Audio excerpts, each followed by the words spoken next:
الحمد لله نحمده ونصلي على رسوله الكريم. أما بعد فأعوذ بالله من الشيطان الرجيم. بسم الله الرحمن الرحيم. تدعو من أدبر وتولى وجمع فأوعى إن الإنسان خلق هلوعا إذا مسه الشر جزوعا وإذا مسه الخير منوعا. سورہ معارج کی یہ آیات چل رہی تھیں. اللہ تعالیٰ نے قیامت کی ہولناکیوں کا تذکرہ کیا اور بتایا کہ اس کا وقت ہم تمہیں نہیں بتائیں گے، لیکن جب یہ قیامت واقع ہوگی انسان کو اپنے اعمال کا حساب و کتاب دینا پڑے گا، اور جو ناکام لوگ ہیں ان کے لیے جہنم کی آگ ہے اور کامیاب لوگوں کے لیے جنت کے باغات ہیں. اب اللہ تعالیٰ جہنم کی جب ہولناکیوں کو بیان کرتے ہیں، انہا لظیٰ، بھڑکتی ہوئی آگ ہے. سوال پیدا ہوتا ہے اتنی شدید ترین سزا،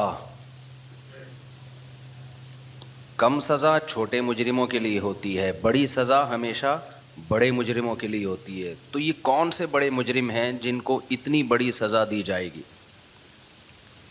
تو اللہ کہتے ہیں تدعو من ادبر وتولی، یہ ان لوگوں کو اپنی طرف بلائے گی جنہوں نے ہمارے حکم سے پیٹھ پھیری اور منہ موڑا. دنیا میں کوئی بھی کسی کو بلا رہا ہو نا اور وہ اس کی دعوت کو ٹھکرا دے، تو ٹھکرانے والے کو، سارے ٹھکرانے والے کو ایک جیسا مجرم نہیں سمجھا جاتا. یہ ڈیپینڈ کرتا ہے کہ بلانے والا کون ہے. آج جو ایتھیسٹ ملحد لوگ ہیں نا، کہتے ہیں نماز نہیں پڑھتے تو اللہ اٹھا کے آگ میں پھینک دے گا. یہ کیا بات ہوئی؟ بات نماز پڑھنے یا نہ پڑھنے کی نہیں ہے، بات اس کی ہے کہ آرڈر دینے والا کون ہے. جو جتنا بڑا ہوتا ہے نا اس کے آرڈر کی ویلیو اتنی زیادہ ہوتی ہے.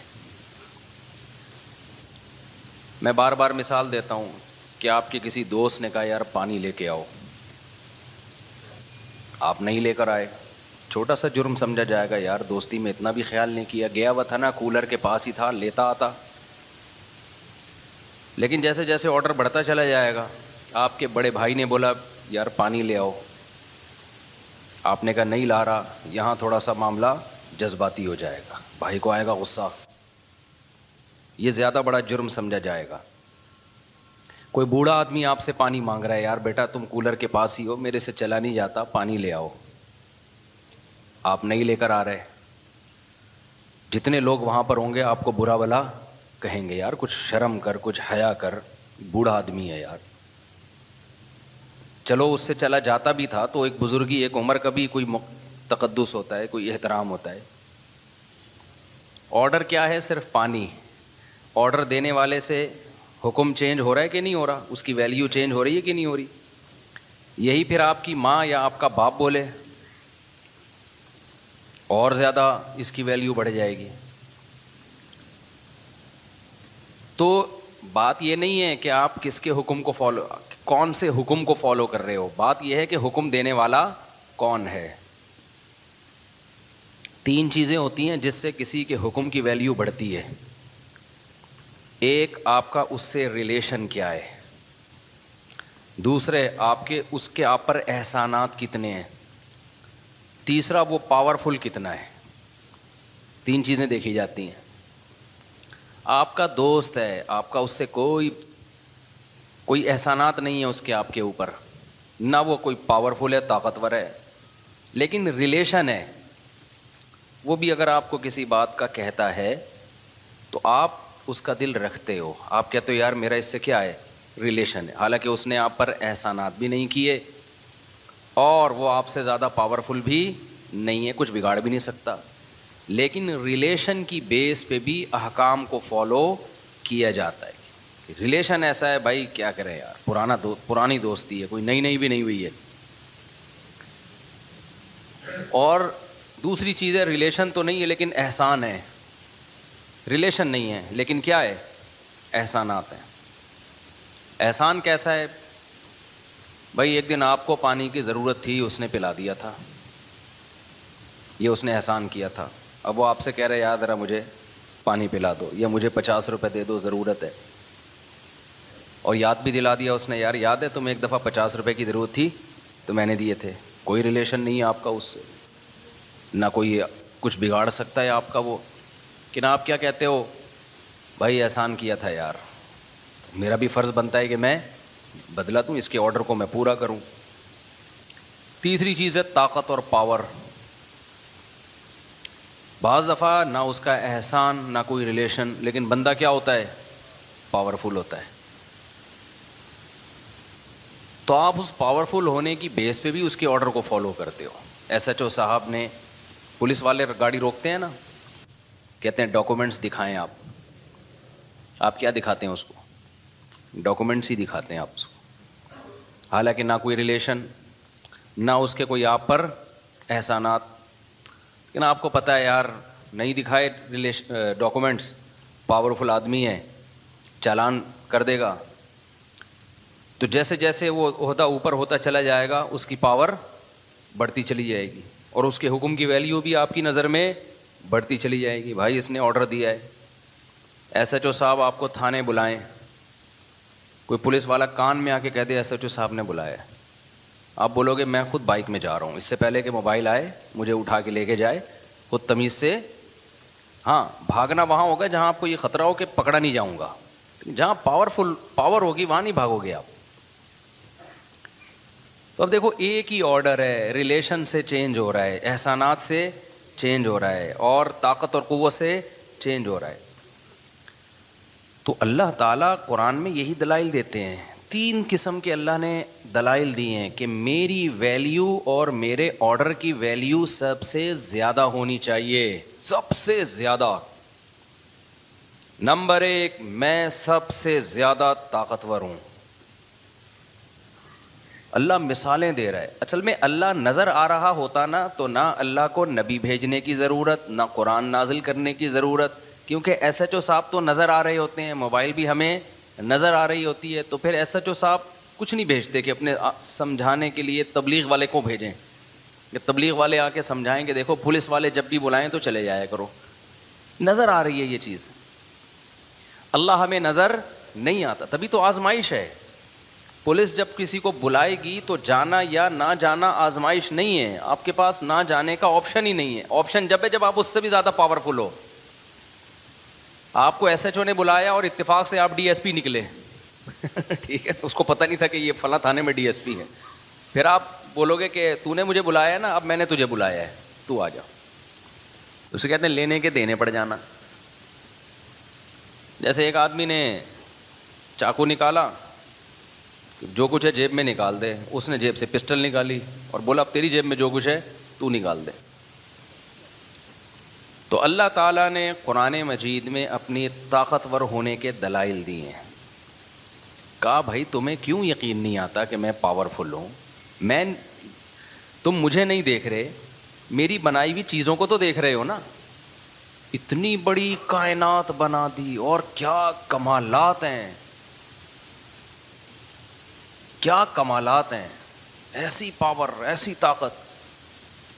فالق الحب، اللہ کہتے ہیں دانے کو پھاڑ کے، گٹھلیوں کو پھاڑ کے تناور درخت بنا دیتا ہوں۔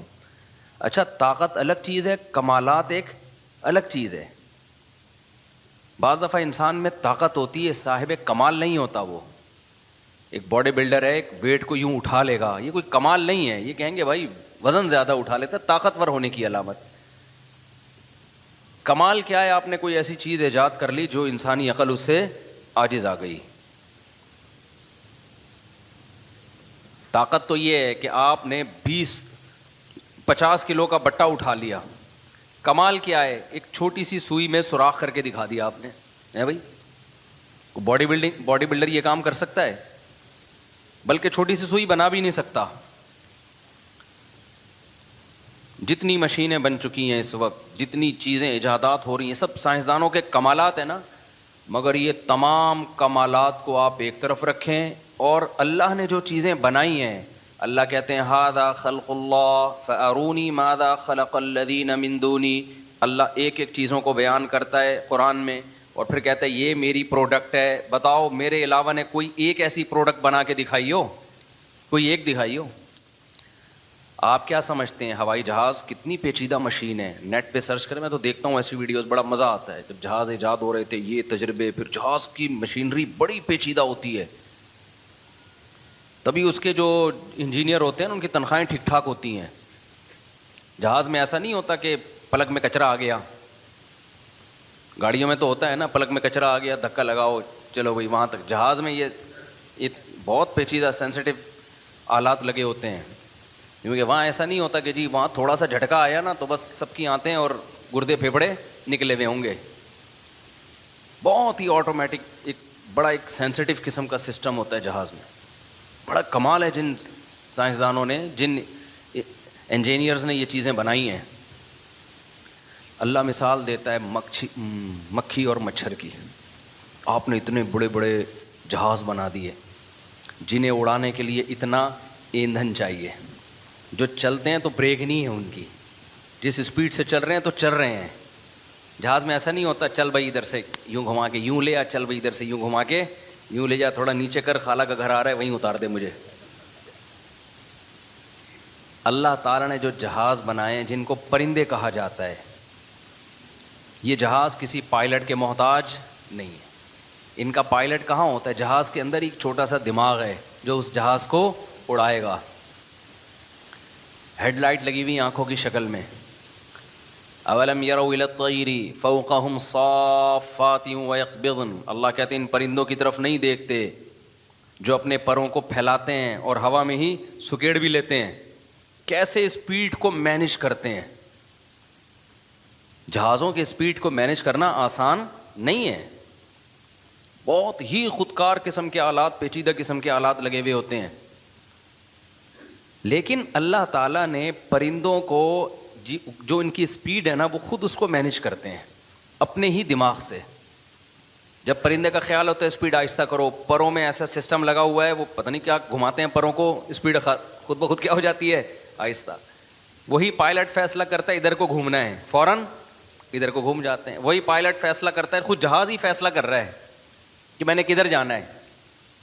جہاز کو کتنا ایندھن چاہیے وہ جہاز ہی بتا رہا ہوتا ہے کہ تجھے بھوک لگ رہی ہے, اب تو اتنے دانے جو بھی اس کو کھانا ہے نا, جیسے سمندر کے اوپر جو پرندے ہوتے ہیں اکثر مچھلیاں کھاتے ہیں, تو پائلٹ خود بتا رہا ہوتا ہے. ہمارے یہاں پائلٹ کو الگ سے انجینئرز آ کے بتا رہے ہوتے ہیں کہ اتنا فیول چاہیے ہمیں کراچی سے لاہور جانے کے لیے.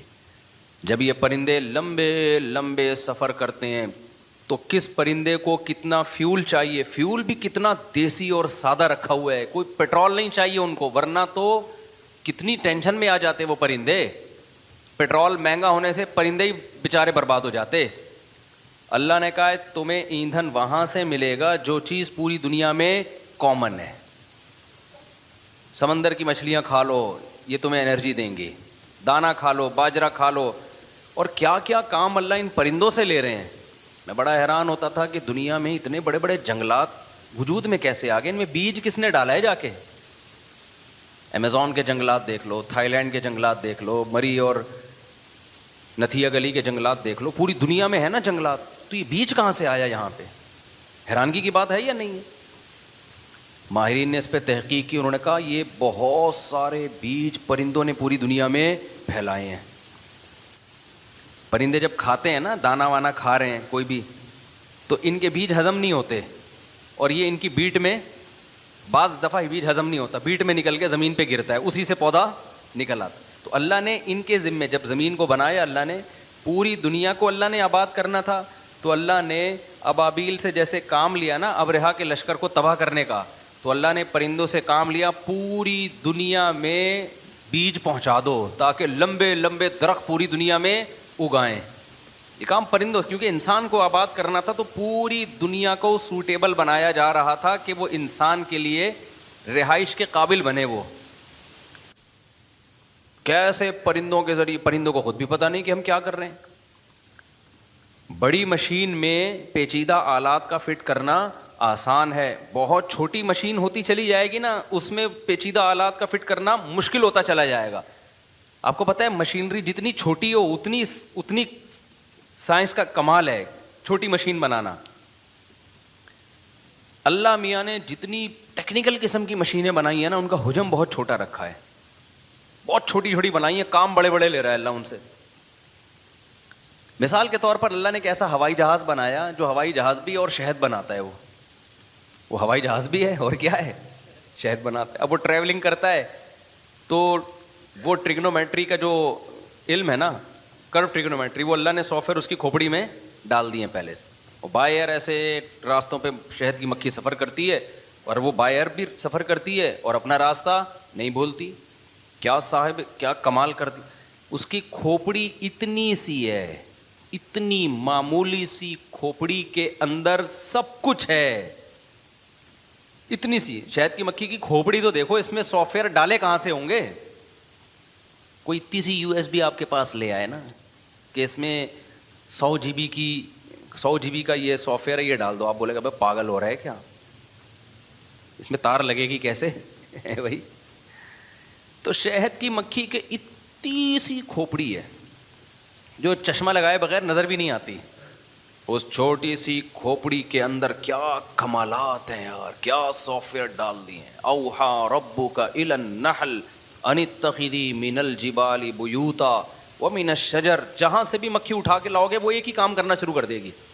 آپ شہد کی مکھیوں کا جتھا لا کے یہاں چھوڑ دو, سب سے پہلے وہ سوٹیبل جگہ تلاش کرنا شروع کر دیں گے. ان کا کام, ان میں ایسا کھوپڑی میں چیزیں ڈال دی ہیں کہ آپ جو مرضی کرو, انہوں نے یہی کرنا ہے. جب لا کے چھوڑا ان کے دماغ میں بس ایک ہی چیز سوار ہے, بھوت سوار ہے ان کی کھوپڑی میں کہ یار ہمیں کوئی سوٹیبل جگہ ملے جہاں ہم نے کیا بنانا ہے, چھتا. وہ سب مل کے یہی پروگرام, یہی مشورے, یہی ان کے.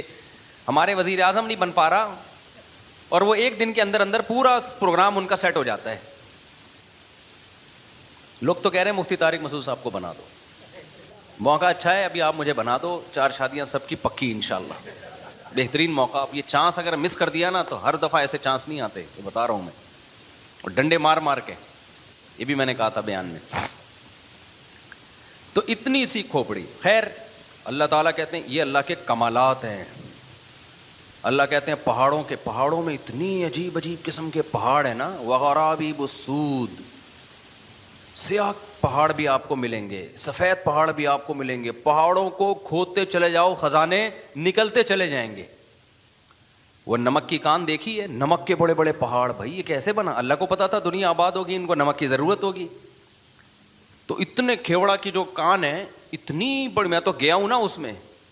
اوپر ٹرینیں چل رہی ہیں, پھر نیچے اندر اس کے نیچے, یعنی اتنے اپارٹمنٹ ہیں اس پہاڑ کے اوپر بھی پہاڑ کے نیچے بھی. اور پتہ نہیں 500 سال سے کہا جاتا ہے کہ نمک کھود کھود کے انسان نکال رہا ہے, نمک ختم ہونے کا نام نہیں لے رہا. ایسے کھود کھود کے نکال رہے. اتنا نمک کے پہاڑ اللہ نے پیدا کر. کوئلے کی کانیں ہے, مٹی, کوئلہ کیسے بنا دیا اس نے. ٹھیک ہے, سائنسدان تو جو ماہر ارضیات ہے لاجک بیان کرتے ہیں, ایکچولی وہ پھر آ جاتے ہیں نا, ایکچولی ہوا یہ تھا. بھائی ایکچولی ہوا یہ تھا کہ اللہ نے جب انسان کو رکھنے کا ارادہ کیا تو یہ آٹومیٹیکلی نہیں ہوا. یہ اس کے پیچھے کوئی ہے جو مینجمنٹ کر رہا تھا کہ ان کو کوئلے کی بھی ضرورت پڑے گی, ان کو ڈیزل پٹرول کی بھی ضرورت پڑے گی, آبادی بڑھے گی. اور ایک دور آئے گا, مفتی طارق مسعود صاحب 4 شادیوں میں بیان کر کے آبادی اور بڑھا دیں گے قرآن میں دیکھ کے. تو اللہ میاں نے پہلے ہی سوچا ہوا تھا کہ جب اس بندے کے بیان ہوں گے اور اسپیڈ سے آبادی بڑھے گی تو ان کو کھلانے کے لیے بھی تو کچھ ہو, تو جنگل کی لکڑیاں تو ختم پڑ جائیں گی. تو اللہ میاں نے ڈیزل اور پٹرول کے ذخائر پیدا کر دیے, اللہ نے کوئلے کے ذخائر پیدا کر دیے.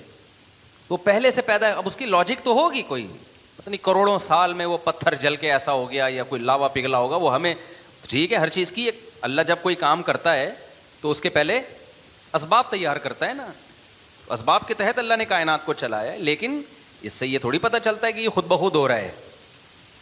جب آپ کو ایک چیز کا سبب نظر آ رہا ہے اور ٹائم پہ ایک کام ہو رہا ہے تو یہ ہو نہیں رہا, کیا جا رہا ہوتا ہے. ہر کام جب ٹائم پہ ہوتا ہے نا, اس کا مطلب یہ کیا جا رہا ہے. بچہ جب پیدا ہوتا ہے ماں کی چھاتیوں میں دودھ آتا ہے, اس کی ایک لاجک ہے. ماہرین کہتے ہیں لاجک یہ ہے کہ ہارمونز پیدا ہو جاتے ہیں اور پھر وہ دودھ والے ہارمونز ہوتے ہیں. پھر بھائی ابھی کیوں پیدا ہو رہے ہیں, یہ پہلے کیوں نہیں پیدا ہو گئے ہیں بھائی, کیا خیال ہے؟ تو اس کا مطلب وہ ہوتے ہیں ہارمونز، یہ خود بخود نہیں ہوئے، یہ کسی نے سسٹم ماں کے پیٹ میں اور ماں کی باڈی میں یہ سافٹ ویئر پہلے سے کسی نے انسٹال کیے ہوئے ہیں. دیکھو آپ کمپیوٹر میں جب کام کرتے ہو ایف کا بٹن دباتے ہو تو کیا لکھ کے آتا ہے سامنے؟ ایف لکھ کے آتا ہے کہ نہیں آتا؟ اب اس کے پیچھے کوئی لاجک ہے یا نہیں ہے؟ یہ ایف اتنا سمجھدار ہے کہ دبایا تو سامنے ورڈ پہ جو ہے نا ایف لکھ کے آ گیا، خود بخود تھوڑی ہو رہا ہے، یقیناً اس کی ایک لاجک ہے. لیکن یہ کیا بات ہے کہ ایف دبانے سے ایف ہی آ رہا ہے جو آپ چاہتے ہو؟ تو یہ لاجک تو ہے اس کی. اس لاجک کی بیس پہ اس انجینئر کا انکار نہیں کیا جا سکتا جس نے کی پیڈ بنایا اور وہ سافٹ ویئر بنائے کہ سسٹم کے ساتھ یہ کی پیڈ اٹیچ ہوتا ہے اور اس کی پیڈ کی کھوپڑی میں یہ بات آتی ہے کہ جو مجھے ایف کا بٹن دبا رہا ہے، جو اے کا بٹن دبا رہا ہے، وہ مجھ سے کیا چاہتا ہے؟ وہ یہ چاہتا ہے کہ یہ دباؤں تو یہ آئے، تو یہ آ رہا ہے. اس کا مطلب لاجک تو ہے، لیکن یہ کہنا ان لاجیکل ہے کہ اس لاجک کو بنانے والا کوئی بھی نہیں ہے، یہ خود بخود ہوا ہے. خدا کی قسم آپ کی پیڈ پہ اے بی سی ڈی لکھتے ہو اور سامنے اے بی سی ڈی لکھا ہوا آتا ہے، یہ اتنا بڑا کمال نہیں ہے. اتنا بڑا کمال یہ ہے کہ بچہ پیدا ہوتا ہے اور ماں کی چھاتیوں میں فزیکلی دودھ آ جاتا ہے، وہاں ایف لکھا ہوا آ رہا ہے، حقیقت میں ایف نکل کے نہیں آ جاتا سامنے. نہیں آئی میرا خیال ہے بات سمجھ؟ آپ نے یہ تو نہیں کہ ایف کا بٹن دبایا یا چلو لڈو کا بٹن دبایا لڈو نکل کے آ گیا کمپیوٹر سے، ایسا ہوا کبھی؟ کیا خیال ہے بھائی؟ یا لڈو بولا اور سامنے کیا آ گیا؟ یہ ہوگا گوگل پہ آپ لڈو بولو گے لڈو لکھا ہوا آ جائے گا، بنا ہوا بھی آ جائے گا، کھانے والا لڈو سچی مچی کا نہیں آئے گا. اتنی ترقی سائنس نے نہیں کی ہے. اور اگر سائنس کر بھی لینا اتنی ترقی تو پتہ ہے کیا ہوگا کہ آپ کو جب لڈو چاہیے ہوگا آپ گوگل پہ بولو گے لڈو تو فوراً وہ کمپنی جس نے وہ سافٹ ویئر بنایا ہوگا وہ آپ کے گھر لڈو پہنچا دے گی جو بنا ہوا ہوگا پہلے سے. بہت زیادہ ترقی ہوگی تو یہ ہو جائے گا نا، لڈو بولا ٹھک کر کے. وہ کل کسی نے چند دن پہلے جو ہے نا یہ جو آج کل پاکستانی قوم بہت فارغ ہے یار، اور میمز بنانے میں تو بڑی ماسٹر ہے. وہ کسی نے بھیجا کہ وہ ایک آدمی گوگل سے کہہ رہا ہے یہ والا گانا سنا، پورا گانا گا لیا نا، یہ والا سنا، بولا 2-4 جملے چھوڑ دیے ہوں گے، گوگل نے کہا الو کے پٹھے پورا گا ہی لیا، 2 جملے رہ گئے وہ بھی گا لے خود ہی. گوگل نے جواب دیا الو کے پٹھے پورا گانا تو نے گا ہی لیا ہے، 2 جملے بھی خود ہی گا لے نا. تو ایک ٹیکنالوجی اب اتنی بھی ترقی کرے گی دیکھنا آپ، یہ جو آرٹیفیشل انٹیلیجنس ہے نا یہ بہت آگے جانے والی ہے. تو یہ بھی بتا دے گی کہ کم بخت 2 لائنیں رہ گئی، یہ گالیاں بھی دیکھے گی آپ کو کہ الٹے کام مت کر دو. تو ہم سسٹم پہ ایف کا بٹن دباتے ہیں، سامنے ایف لکھا ہوا آتا ہے، یہ نہیں کہ کوئی ایف نکل کے سامنے آ جائے. ہم لڈو LADDO لکھیں گے تو لڈو لکھا ہوا یا زیادہ زیادہ گوگل پہ تصویر لڈو کی آ جائے گی. ایسا نہیں ہوگا ایگزیکٹ اسی ٹائم پہ لڈو تیار ہو کے کمپیوٹر سے باہر نکل کے گرنا شروع ہو جائے.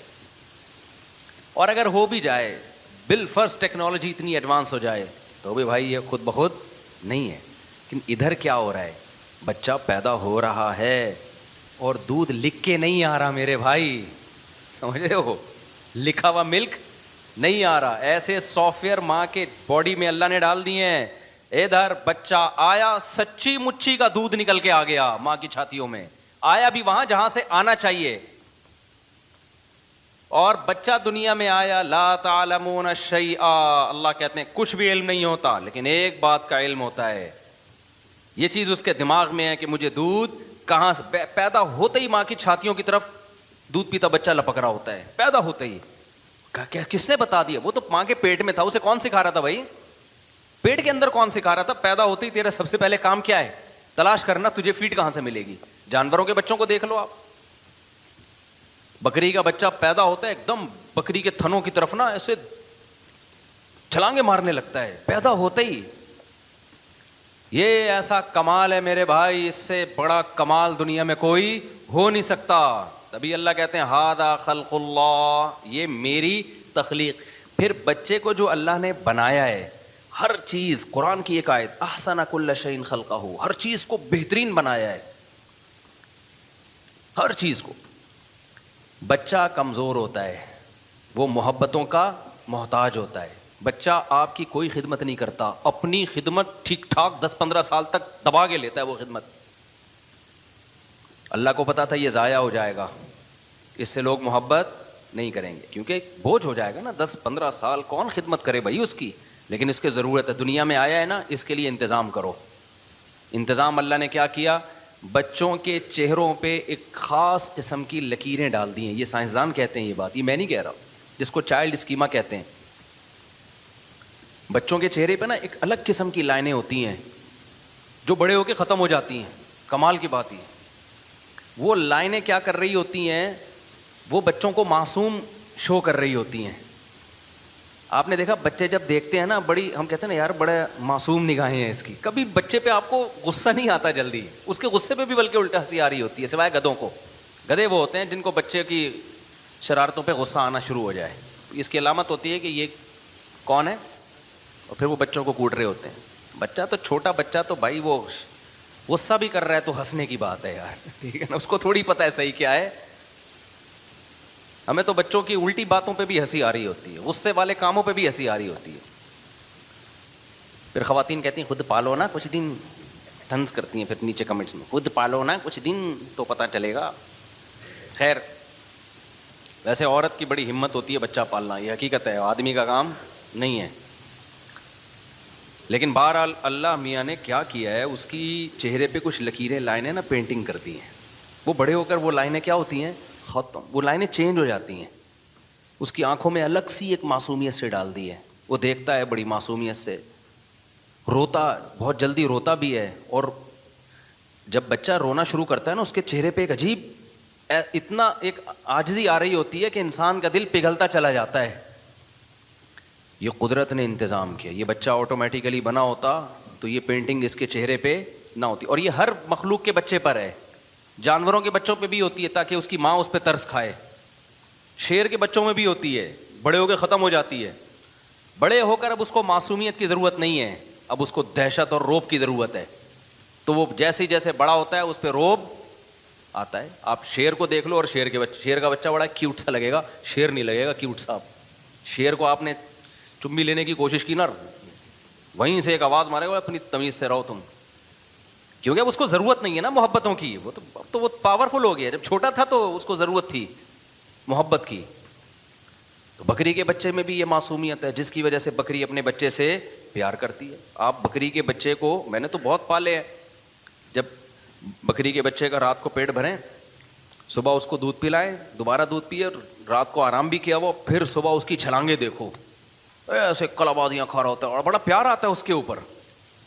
میں نے ایک ٹیڈی بکری پالی ہوئی تھی, اس کے 3 بچے تھے پدے پدے سے. ایک تو بکری ٹیڈی, پھر وہی لطیفہ یاد آتا ہے, وہ ایک آدمی کی ٹگنی خاتون سے شادی ہو گئی تو بچے بڑے ہی نہیں ہو رہے تھے, تو وہ بیچارہ تپا رہتا تھا, یار کتنے سال ہو گئے, بچے اتنے کے اتنے, وہ ماں پہ چلے گئے. تو ایک دن بچوں کی ماں ان کو کھانا کھلا رہی ہے, بیٹا کھانا کھاؤ, خرچہ تو اس کا ہو رہا ہے نا کھانے پہ, کھانا کھاؤ بڑے ہو جاؤ گے. تو یہ جل کے کہتا ہے یہ بڑے نہیں ہوں گے, کہہ رہے ان کے ساتھ کے پودے لایا تھا وہ بڑے ہو گئے ہیں, یہ کمبخت اتنے کے, کہہ رہی اور چھوٹے ہوں گے. تو ٹیڈی بکری جو ہے نا میں نے پالی ہوئی تھی, 3 بچے تھے اس کے. اب وہ کیا, میں چرانے کے لیے بھی لے کے جاتا تھا ادھر ہی گھمانے کے لیے نا عصر کے بعد. اب تو سیکیورٹی حالات ایسے ہو گئے کہ آدمی ایزیلی گھوم ہی نہیں سکتا. تو اس کو ہم لے کے گئے, تو وہ کیا کرتی تھی, بکری چرتی رہتی, بچے بھی دائیں بائیں ہو جاتے. مغرب سے تھوڑی دیر پہلے نا بکری کو پتا تھا واپسی کا ٹائم ہو گیا, تو بچے کہیں دور جا چکے ہوتے تھے, بکری ادھر. تو بکری ایک خاص آواز نکالتی تھی, یہ آواز ہوتی تھی بچوں سے کہ واپسی کا ٹائم شروع ہو. وہ جو 3 بچے پھدکتے ہوئے بھاگتے تھے نا, او ہو وہ دیکھنے کا منظر تھا. کوئی ادھر سے بھاگتا ہوا آ رہا ہے, اور گر رہے ہوتے تھے کلابازیاں کی, اتنی اسپیڈ سے بھاگ رہے تھے کہ گر رہے ہوتے تھے. وہ بڑا اچھا لگتا تھا منظر. وہ ایک تو ویسے ہی ٹھکنے سے بڑے ہونا ہی نہیں تھا انہوں نے, تو وہ اتنی اسپیڈ سے بھاگتے ہوئے, اتنا اچھا منظر لگتا تھا, نیچر کا حسن نظر آتا تھا. میں کہتا دیکھو یہ خود بخود نہیں ہے, ان کے بچوں کو پتا ہے کہ جو اماں نے یہ اسٹائل میں آواز نکالی ہے نا, یہ والا اسٹائل, یہ صبح یہ اسٹائل اماں کا نہیں ہوتا, یہ اسٹائل ہے ہی اس کے لیے کہ بیٹا واپسی کا ٹائم شروع ہو گیا ہے. تو تکڑ تکڑ تکڑ تکڑ بھاگ رہے ہیں, کوئی ٹکرا رہے ہیں, کوئی گر رہے ہیں, تو بڑا مزہ آتا تھا. جب یہی بچے بڑے ہو جاتے ہیں تو یہ اسٹائل ان کا ختم. ہر چیز کو ہمارے رب نے ایک بہترین انداز سے بنایا ہے. انسان اپنی باڈی کو دیکھ لو. وفی انفسکم, اللہ کہتے ہیں اپنی ذات میں نشانیاں دیکھ لو. ہمارے سر پہ بال رکھے ہیں اللہ نے, خوبصورتی ہے یا نہیں ہے ان بالوں میں؟ مرد کو داڑھی کی زینت دی اللہ نے, اس لیے کہ اس میں کیا ہے مرد کے لیے خوبصورتی. تبھی پیغمبروں کا حکم ہے داڑھی بڑھاؤ. تو ہم فطرت سے بغاوت کرتے ہیں. مرد کو اللہ نے ایک مردانہ آواز دی ہے, عورت میں اللہ نے نسوانیت پیدا کی ہے. عورت میں مردانگی ہوتی تو مرد عورت کی طرف مائل نہیں ہوتا. مردوں میں نسوانیت ہوتی, عورت پنا ہوتا تو عورت مرد کی طرف مائل نہیں ہوتی. تبھی کہتے ہیں خلقا, وہ کیا ہے, فجعل منہ الزوجین, اللہ کہتے ہیں ایک پانی سے بنایا, کسی کو مرد بنا دیا کسی کو عورت بنا دیا. مرد کو عورت کی طرف رغبت اس کے عورت پنے کی وجہ سے ہو رہی ہے, عورت کو مرد کی طرف اٹریکشن اس کی مردانگی کی بیس پہ ہو رہی ہے.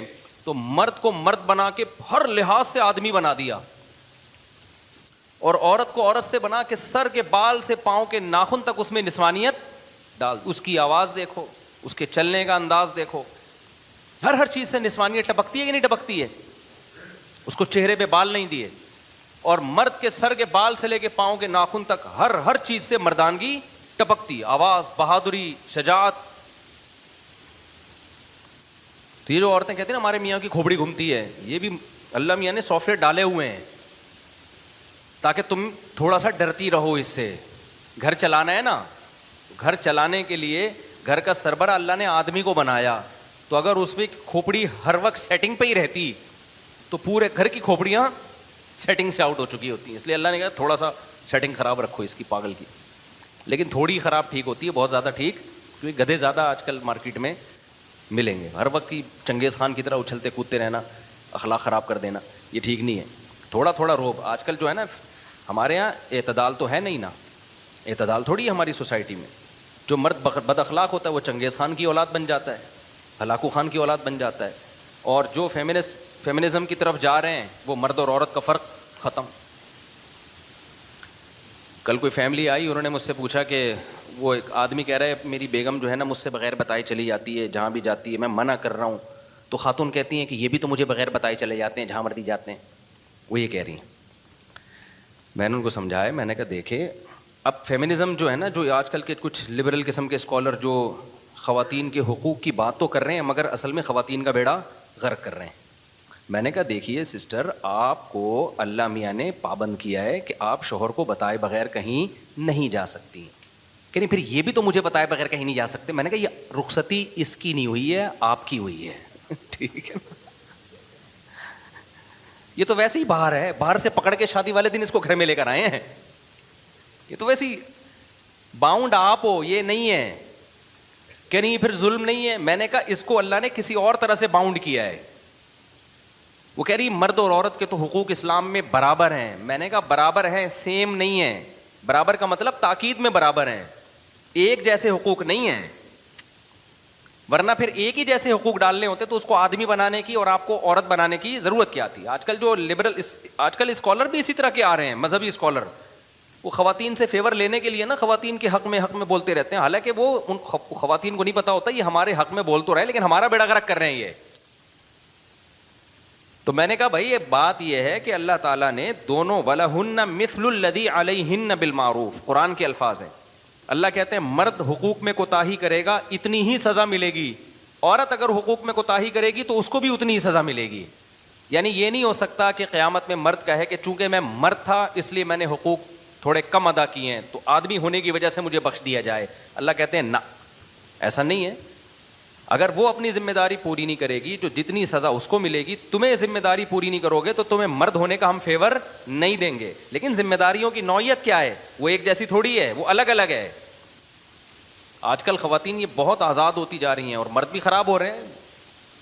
تو وہ کسی اور طرح سے خراب ہو رہے ہیں, وہ کسی اور طرح سے خراب ہو رہی ہیں. لیکن خرابی کو سمجھو تو صحیح کہ مرد پہ کیا حقوق ہیں, جو پورے نہیں کرے گا تو گنہگار ہوگا, اور عورت پہ کیا حقوق ہیں جو پورے نہیں کرے گی تو دونوں کے حقوق سیم نہیں ہیں. سمجھتے ہو کہ نہیں سمجھتے ہو؟ تو یہ بہت ہو رہا ہے. مرد کہتا ہے بھائی تم نہیں جاؤ, تم گھر پہ رہو, تمہیں اجازت نہیں ہے. جب میں تم سے پوچھتی ہوں کہاں جا رہے ہو تو تم کیسے مجھ سے پوچھ رہے ہو؟ تو وہ کل جو کیس آیا نا وہ خاتون یہی کہہ رہی ہیں کہ یہ بھی تو نہیں مجھے بتاتے. میں نے کہا دیکھیں یہ آدمی ہے. یہ کیا ہے؟ یہ میاں ہے, یہ آپ کی وائف نہیں ہے.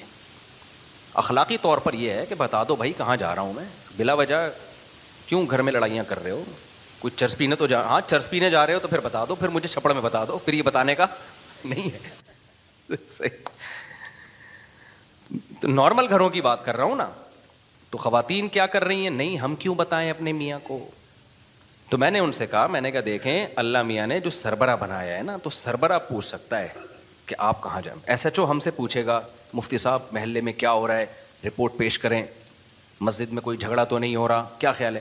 میں کہوں جیسے تم مجھ سے پوچھ سکتے ہو ایس ایچ او صاحب میں بھی آپ سے پوچھوں گا, بتاؤ کتنے چور پکڑے, اپنی ذمہ داری. ایس ایچ او کہے گا یہ مجھ سے ڈی ایس پی تو پوچھ سکتا ہے بھائی, جو میرے ماتحت ہیں وہ مجھ سے نہیں پوچھ سکتے. تو میاں جب سربراہ ہے تو سربراہ سے محبت میں پوچھ لیا جائے کوئی بات, ایک الگ بات ہے, اس پہ دھونس نہیں جمائی جا سکتی.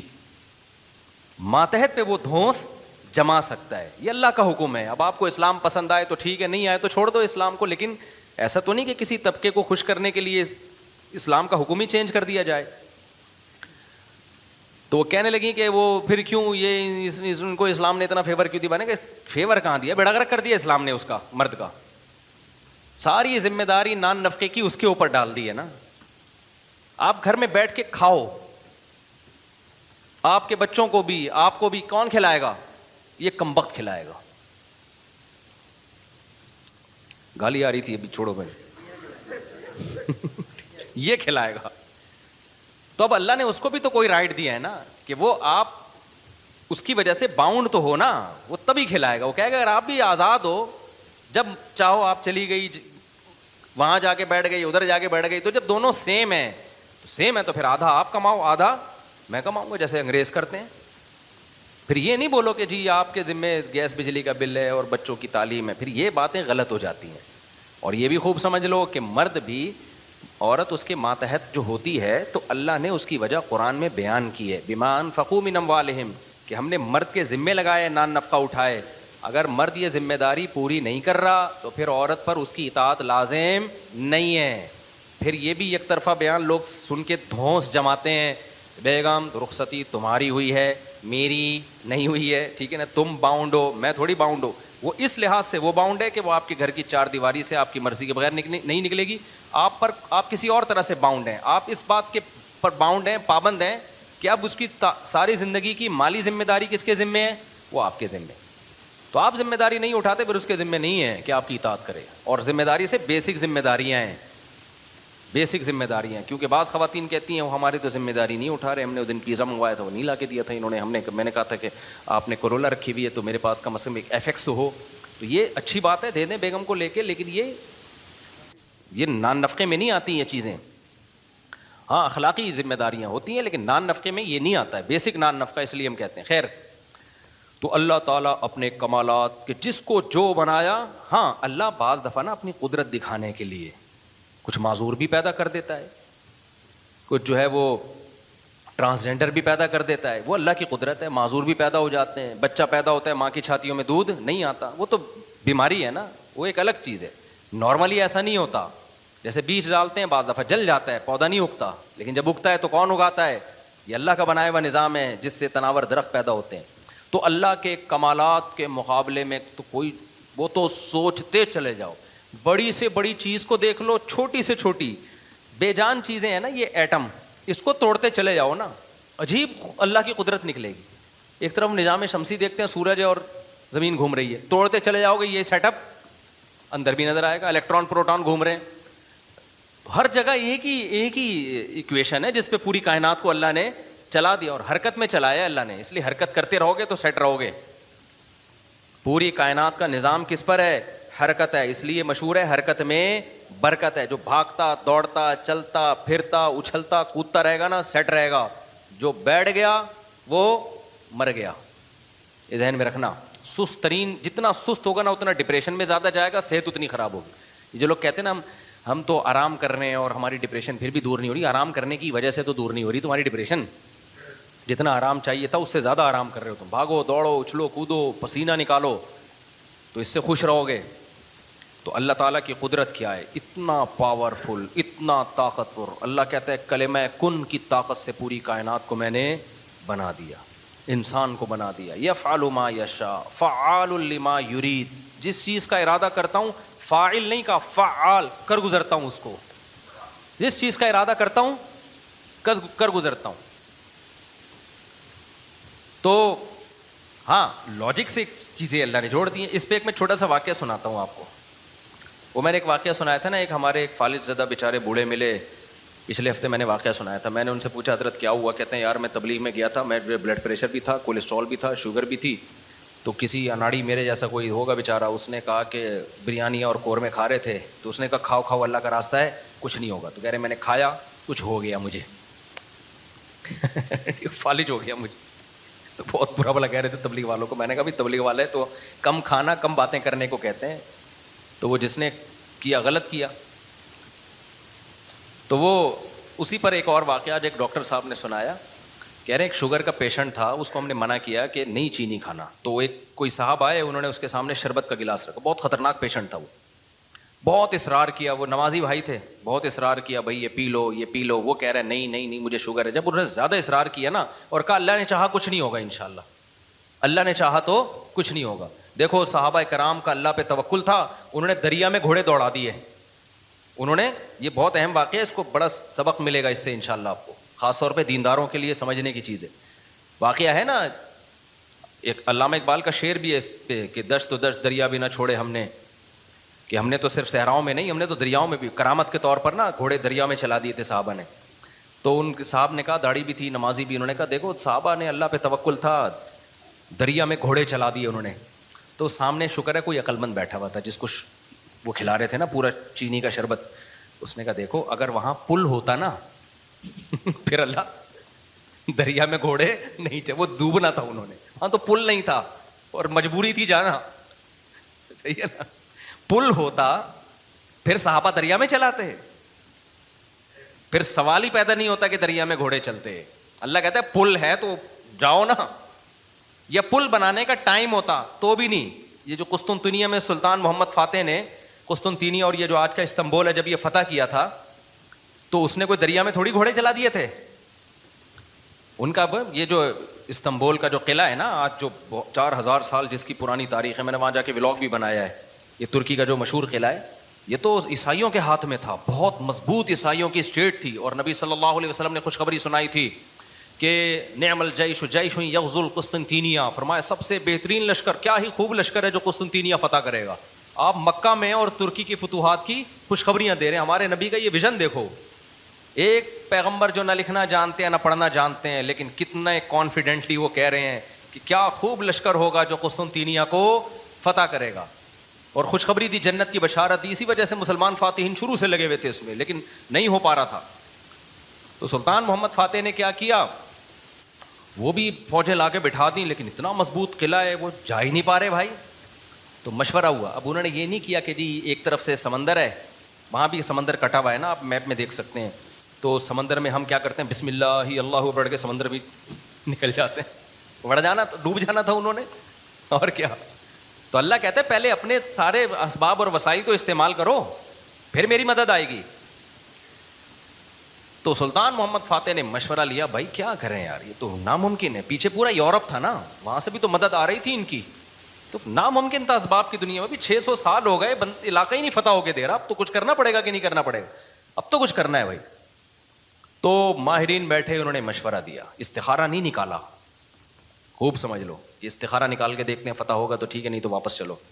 دیکھو وہ اسباب بھی اختیار کرتے تھے اور اللہ سے دعائیں بھی. سلطان محمد فاتح کے لشکر میں ہمیشہ کوئی نہ کوئی اللہ والے بزرگ اس وقت کے ہوتے تھے، ان کو صرف دعاؤں کے لیے لے کے جاتا تھا. وہ دیکھتا تھا نا ایک بزرگ ہیں، وہ لڑ نہیں سکتے، بوڑھے ہیں، کوئی بات نہیں حضرت آپ ہماری صف میں ہوں گے، ذکر کریں گے اور اللہ سے دعائیں، کیونکہ اللہ تقویٰ اور ذکر پر مدد کرتا ہے. تو ایسے سیکولر نہیں تھے کہ ہم اپنی توپوں پہ اعتماد کر لیں خالی، نہ نہ نہ، ہمیں اللہ والے بزرگ بھی چاہیے. تو ایک نہ ایک بزرگ اس کی صف میں ہوا کرتے تھے جن کا کام ہے اللہ سے دعائیں مانگنا. خود بھی مانگتا تھا، لیکن بھائی وہ اپنے آپ کو سمجھتا تھا ہم اس لیول کے نیک نہیں ہیں، تو ایسے ایک بزرگ ہوں گے، ان کی برکت ہوگی، اللہ ہمیں فتح دے گا. اور دوسرا اسباب بھی دبا کے استعمال کیے انہوں نے. سلطان محمد فاتح نے جب دیکھا نا یہ اتنا بڑا قلعہ اور اتنی چوڑی دیوار، میں نے وہ ولاگ پہ آپ دیکھ لیں، اس پہ اتنی چوڑی دیوار ہے بھائی، اس پہ تو پوری بیل گاڑیاں چلتی تھیں دیوار کے اوپر. امپاسبل، ناممکن اس کو فتح کرنا. تو سلطان محمد فاتح نے بزرگ بھی رکھے اپنے پاس، اللہ اللہ بھی ہو، ذکر بھی ہو، اور پھر اپنے انجینئرز کو آرڈر دیا، دنیا کی سب سے بڑی توپ بنائی اس وقت اس قلعے کو فتح کرنے کے لیے، جس کو دیکھ کے آدمی، وہ توپ میں دیکھ کر آیا ہوں اس کا ڈیزائن، یا شاید وہی توپ رکھی ہوئی مجھے یاد نہیں ہے. اتنی بڑی توپ بنائی ہے نا، اس سے جو لوہے کا گولا نکلے گا تو دیوار میں کچھ ہلائے گا تھوڑا سا وہ دیوار کو، جو ایسے جب 1000-2000 گولے نکلیں گے تو شاید دیوار میں کچھ دراڑ آ جائے. اتنی اسٹرگل کی اس نے، اور اتنے لوگ. ہم نے تو ترکی میں نا انہوں نے وہ بنایا ہوا ہے ایک آڈیٹوریم میں نا، وہاں پر ایک جیسے نہیں سیارہ کا ہمارے یہاں آپ کو ملتی ہے ادھر پلانیٹوریم، دیکھا ہوگا آپ نے، تو ایسے ہی انہوں نے وہ پوری تاریخ دکھاتے ہیں ویڈیو کی شکل میں. بڑا مزہ آتا ہے وہ دیکھنے میں، بڑا جوش پیدا ہوتا ہے یار، کیا خون خرابہ، اور ادھر سے گولے، پورا وہ منظر انہوں نے تاریخ کی کتابوں سے نکال کے اس کو فلمایا ہے. لیکن ایسے نہیں کہ پروجیکٹر پہ، بلکہ آپ جائیں گے نا تو آپ کو ایسا لگے گا آپ وہاں 3D میں آپ سمجھ لیں، آپ کو لگے گا آپ وہاں پہنچ چکے ہیں. وہ ایسا چیخیں نکلتی ہیں یار وہ منظر دیکھ کے، ایسے تھوڑی پیڑے کھائے ہیں مسلمانوں نے یار، پوری دنیا پہ حکومتیں کی ہیں، آج بیٹھے وزیر اعظم بن نہیں رہا. صحیح ہے نا. بہت محنتیں کی ہیں مسلمانوں کا ماضی بڑا خدا کی قسم شاندار تھا. میں بار بار کہتا ہوں نا، ایک گورے کی ویڈیو بھی میرے موبائل میں پڑی ہوئی ہے، وہ لندن میں یا امریکہ میں بھول گیا، یونیورسٹی میں وہ گورا لیکچر دے رہا ہے، ابھی میرے موبائل میں وہ ویڈیو پڑی ہوئی ہے. وہ گورا لیکچر دے رہا ہے، گورا کہہ رہا ہے تو وہ کالا، لیکن گورا اس سینس میں کہہ رہا ہوں کہ امریکن ہے، اس سینس میں کہہ رہا ہوں، یا تو میرا خیال ہے امریکن ہے، یو کے کا نہیں ہے وہ، ان کا جو لب و لہجہ ہے نا وہ امریکن لب و لہجہ. وہ یونیورسٹی میں لوگوں کو بتا رہا ہے کہ ونس اپون اے ٹائم، ایک ٹائم تھا کہ آپ کو مسلم سائنٹسٹ کے علاوہ دنیا میں کوئی سائنسدان نظر ہی نہیں آتا تھا. ہر فیلڈ میں کون سا سائنٹسٹ تھا؟ مسلمان. اور وہ کہہ رہا ہے کہ فلکیات کے علم میں مسلمانوں نے اتنی ترقی کی تھی. پھر بغداد کی یونیورسٹی کا نام لے رہا ہے وہ، بغداد میں جو ہماری خلافت تھی. تو وہ کہہ رہے کہ آج بھی جتنے ستاروں کے نام ہیں نا انگلش میں، سارے عربی سے آئے ہیں. سارے کہاں سے آئے ہیں؟ یہ عربی سے آئے ہیں. مسلمان یہ کام بہت پہلے کر چکے تھے. بڑا شاندار ماضی تھا ہمارا، لیکن ایسا ختم ہوا، ایسا لگتا ہے ہم ہمیشہ سے ہی اسی طرح ہیں، ہمیشہ سے ہی ہم سے وزیر اعظم بن ہی نہیں پایا کبھی. ایسا نہیں ہے، ماضی ہمارا اور زیادہ پرانا ماضی نہیں ہے، 150-200 سال سے زیادہ پیچھے کی بات نہیں ہے. یہ چند غلطیاں ہوئی ہیں جس کی سزا ہم بھگت رہے ہیں. اس میں مذہبی لوگوں سے بھی ہوئی ہیں، حکمرانوں سے بھی ہوئی ہیں، دونوں طبقوں سے ہوئی ہیں. کسی ایک طبقے کو آپ ذمہ دار نہیں ٹھہرا سکتے. تو اس میں ایک بہت بڑی غلطی یہ ہوئی ہے کہ مذہب کو سائنس سے کیا کر دیا؟ الگ کر دیا. یہ بہت بڑی مسٹیک ہوئی ہے. جبکہ ہمیں داؤد علیہ السلام، سلیمان علیہ السلام کے واقعات میں کیا ملتا ہے؟ اللہ نے سلیمان علیہ السلام کو جب دنیا کا حکمران بنایا ہے تو اللہ نے اسباب اور وسائل بھی دیے تھے ان کو. وہ اسباب کیا تھے؟ لوہا ان کے ہاتھ میں پگھلا دیا اللہ تعالیٰ نے. داؤد علیہ السلام کو حکم دیا زرہیں بناؤ، زرہیں. اللہ کہہ دیتا کہ اے داؤد تو زمین پر حکومت کرے گا، لڑائی کرے گا، زرہیں بنانے کی ضرورت نہیں ہے. آیت الکرسی پڑھ کے ہر مجاہد پہ پھونک لگائی، دم کیا، دشمن کی تلوار چلے گی نہیں. یہی چل رہا ہے نا آج کل. داماد انسان کا بچہ نہیں بن رہا، آیت الکرسی پڑھ کے پھونکو اور اس کو جو ہے وہ تعویذ کرا دو تو ٹھیک ہو جائے گا. پوری 10-10 سال دامادوں کے ٹھیک کرنے میں بیٹیوں کی زندگیاں تباہ کر دیں. قرآن کیا کہتا ہے؟ ان خفتم اللہ یقیما حدود اللہ. حدود اللہ پہ قائم نہیں رہ سکتے بھائی، خلا لینے کی کوشش کرو اس پاگل سے. 2-3 موقع دے دیے ٹھیک ہونے کے، ہو گیا ٹھیک ہے. نہیں تو اگر برائی اس قابل ہے کہ برداشت کے قابل ہے تو برداشت کرو. بلا وجہ گھر نہیں توڑنا چاہیے. بالکل برداشت کے قابل نہیں ہے، جان چھڑاؤ بھائی اس آدمی سے. نہ میں نہ جانتا ہوں نا ایسے لوگوں کو 30 سال ہو گئے کہ نہیں جی اللہ کے ہاتھ میں دل ہیں، اللہ جب چاہے گا میرے داماد کا دل چینج کر دے گا. اس امید پہ 30 سال گزار دیے اور بیٹی پاگل ہو گئی. میں نے کہا 30 سال کے بعد آپ آ رہے ہو کہ خلا لینا ہے؟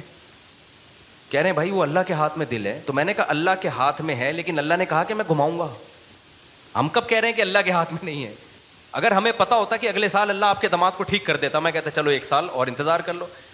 اللہ کے ہاتھ میں ہے، لیکن گھمائے گا کہ نہیں گھمائے گا یہ اللہ نے نہیں بتایا. بلکہ اللہ نے جو بتایا ہے انک لا تہدی من احببت، آپ اس کو ہدایت نہیں دے سکتے جس سے آپ محبت کرتے ہو. یہ تو حضرت ابو طالب کے بارے میں نازل ہوئی ہے کہ نبی کے چچا ایمان نہیں لائے تو نبی غمزدہ تھے. اللہ نے فرمایا کہ آپ جس سے محبت ہے ہدایت نہیں ملے گی، اس کو ملے گی جس کو اللہ چاہے گا. اور چاہے گا کس کو؟ جو خود چاہے گا. یہ بھی قرآن کہتا ہے جو خود چاہے گا اسی کو ملے گی. جو خود نہیں چاہے گا تو بھائی چاہے نبی کا چچا بھی ہو نہیں ملے گی. تو میں نے کہا بھائی نبی کے چچا کو نہیں ملی ہدایت, آپ کے داماد آپ کے نبی سے بھی آگے ہو, تو ہم تو گراؤنڈ ریئلٹی کو دیکھ کر فیصلہ کریں گے. ایک سال بہت ہوتا ہے کسی کو تجربے میں. اب انسان کا بچہ نہیں بن رہا, نہ نان نفقہ دے رہا ہے, وہ بے تحاشا مارتا پیٹتا ہے, ٹارچر ذہنی کر کر کے اس کو بیچاری کی زندگی بیڑا غرق ہو گیا اسے. میں نے کہا خود ہی مر جائے گا, تھوڑے دنوں میں خلا کے تکلف کی ضرورت کیا ہے, طلاق لینے کی کیا ضرورت ہے اس سے. اسلام جو ہے نا وہ دقیانوسی نہیں سکھاتا میرے بھائی. مسلمانوں نے ایسے ہی نہیں دنیا پہ حکومتیں کر لی ہیں. داؤد علیہ السلام کو اللہ نے, داؤد علیہ السلام, قرآن کہتا ہے نا پوری دنیا پہ داؤد علیہ السلام نے, پوری دنیا نہ بھی ہو, دنیا کے ایک بہت بڑے حصے پر جو حکومت کی ہے, تو قرآن کیا بتاتا ہے کیسے کی حکومت, کیسے کی حکومت, پھونکے لگا لگا کے کی. قرآن ان کی عبادت کا بھی تذکرہ کرتا ہے, دن میں روزہ رکھتے تھے, راتوں کو تہجد پڑھتے تھے, اس کا بھی تذکرہ کرتا ہے. یہ بھی ضروری ہے, ورنہ ایک سیکولر فوج میں, مجاہدین میں اور ایک مذہبی لوگوں میں کوئی فرق نہیں رہے گا. اللہ کہتے ہیں جب تم اللہ کی راہ میں لڑو گے کثرت سے اللہ کا ذکر کرو, کیونکہ تم لڑ رہے ہو اللہ کی مدد پہ, تو اللہ کو یاد بھی تو رکھو نا, لیکن ساتھ ساتھ اسباب اور وسائل بھی خاندانی طریقے سے استعمال کرنے ہیں. تو اللہ نے داؤد علیہ السلام کو کیا کہا, زرہیں بنائے لوہے کی. اور کیسے کہا, یہ بھی نہیں کہا کہ بنا دیں بس باقی میں خود ہی جوڑ دوں گا. قدر فی السرد, ان کی لڑیاں جوڑنے میں بھی اندازوں سے جوڑیں, کہ کیسے اس اندازے کا مطلب کیا ہے, کیونکہ جب زرہیں بنائی جاتی ہیں نا لوہے کے لباس جو جنگ میں استعمال ہوتے ہیں, تو ظاہر ہے جس فوجی کے لیے, جس مجاہد کے لیے بنوائی جا رہی ہیں, اس کو لیٹنا بھی ہوگا, اس کو بیٹھنا بھی ہوگا, اس کو گھوڑے پہ چھلانگ لگا کے بیٹھنا بھی ہے, تو وہ موویبل ہوں, وہ مڑ سکیں آسانی سے, تو اس کے لیے بہت ٹیکنیکل طریقے سے اس کو ایڈجسٹ کرنا ہے. تو قدر کا مطلب اس کی ایڈجسٹمنٹ بڑی خاندانی ہونی چاہیے. نہیں آئی میرا خیال ہے بات سمجھ میں. یہ بھی نہیں کہا کہ اللہ میاں نے کہ زرہیں بنانے رسی سے جوڑ لینا, یہ ایک تار نہیں ہوتی جو الیکٹریشین کے پاس ہوتی ہے, یہ والی تار سے یوں کرنا. ہمارے یہاں جگاڑو کام ہو رہے ہوتے ہیں کہ نہیں ہو رہے, جاپان میں جگاڑو کام نہیں ہوتے. ہمارے ہر کام کیا ہے, کمپیوٹر کو بھی ٹھنڈا کر رہے ہیں پنکھے پہ نا آگے. میں نے نیٹ پہ ایک ویڈیو دیکھی, سسٹم کو ٹھنڈا کرنے کے لیے ایک الگ سے پنکھا چلایا ہوا ہے جو کمپیوٹر کو کم اور آپ کو زیادہ ٹھنڈا کر رہا ہے, منہ پہ ہوا آ رہی ہے ڈائریکٹ اس کی. خیر, تو قدر فی السرد, مینجمنٹ اسلام کا ایک حکم ہے. صفوں کو سیدھا کرنے کا حکم ہے یا نہیں ہے؟ اللہ میاں کہتے ہیں نماز پڑھنے آؤ, تھوڑے بہت آگے پیچھے ہو گئے کوئی مسئلہ نہیں ہے یار, قبول کرنے والا کون ہے, اللہ ہے, کر لے گا. نہ اتنی بھائی جب کھڑے ہو سیدھے تو پھر سیدھے ہونے چاہیے, ذرا سا بھی پیٹ آگے نکلا ہوا نہ ہو, سینہ آگے نکلا ہوا نہ ہو. نبی صلی اللہ علیہ وسلم اقامت کے بعد کیسے صفوں کو سیدھا کرتے تھے. مینجمنٹ آج دیندار لوگوں میں ختم, سارے باتیں الٹی ہو رہی ہیں, ان لاجیکل باتیں کروا لو. کورونا میں تو دماغ پی گئے تھے لوگ ہمارا. کووڈ پہ ہم نے کہا نا, ڈاکٹر کہہ رہے فاصلہ رکھو تو رکھ لو فاصلہ. ہر آدمی بھائی توکل کے چکر میں کورونا والا آدمی منہ پہ جا کے چھینک رہا ہے لوگوں کے. یہ کون سا اسلام ہے بھائی. خیر, تو وہ اس کی بات بڑی پیاری تھی نا.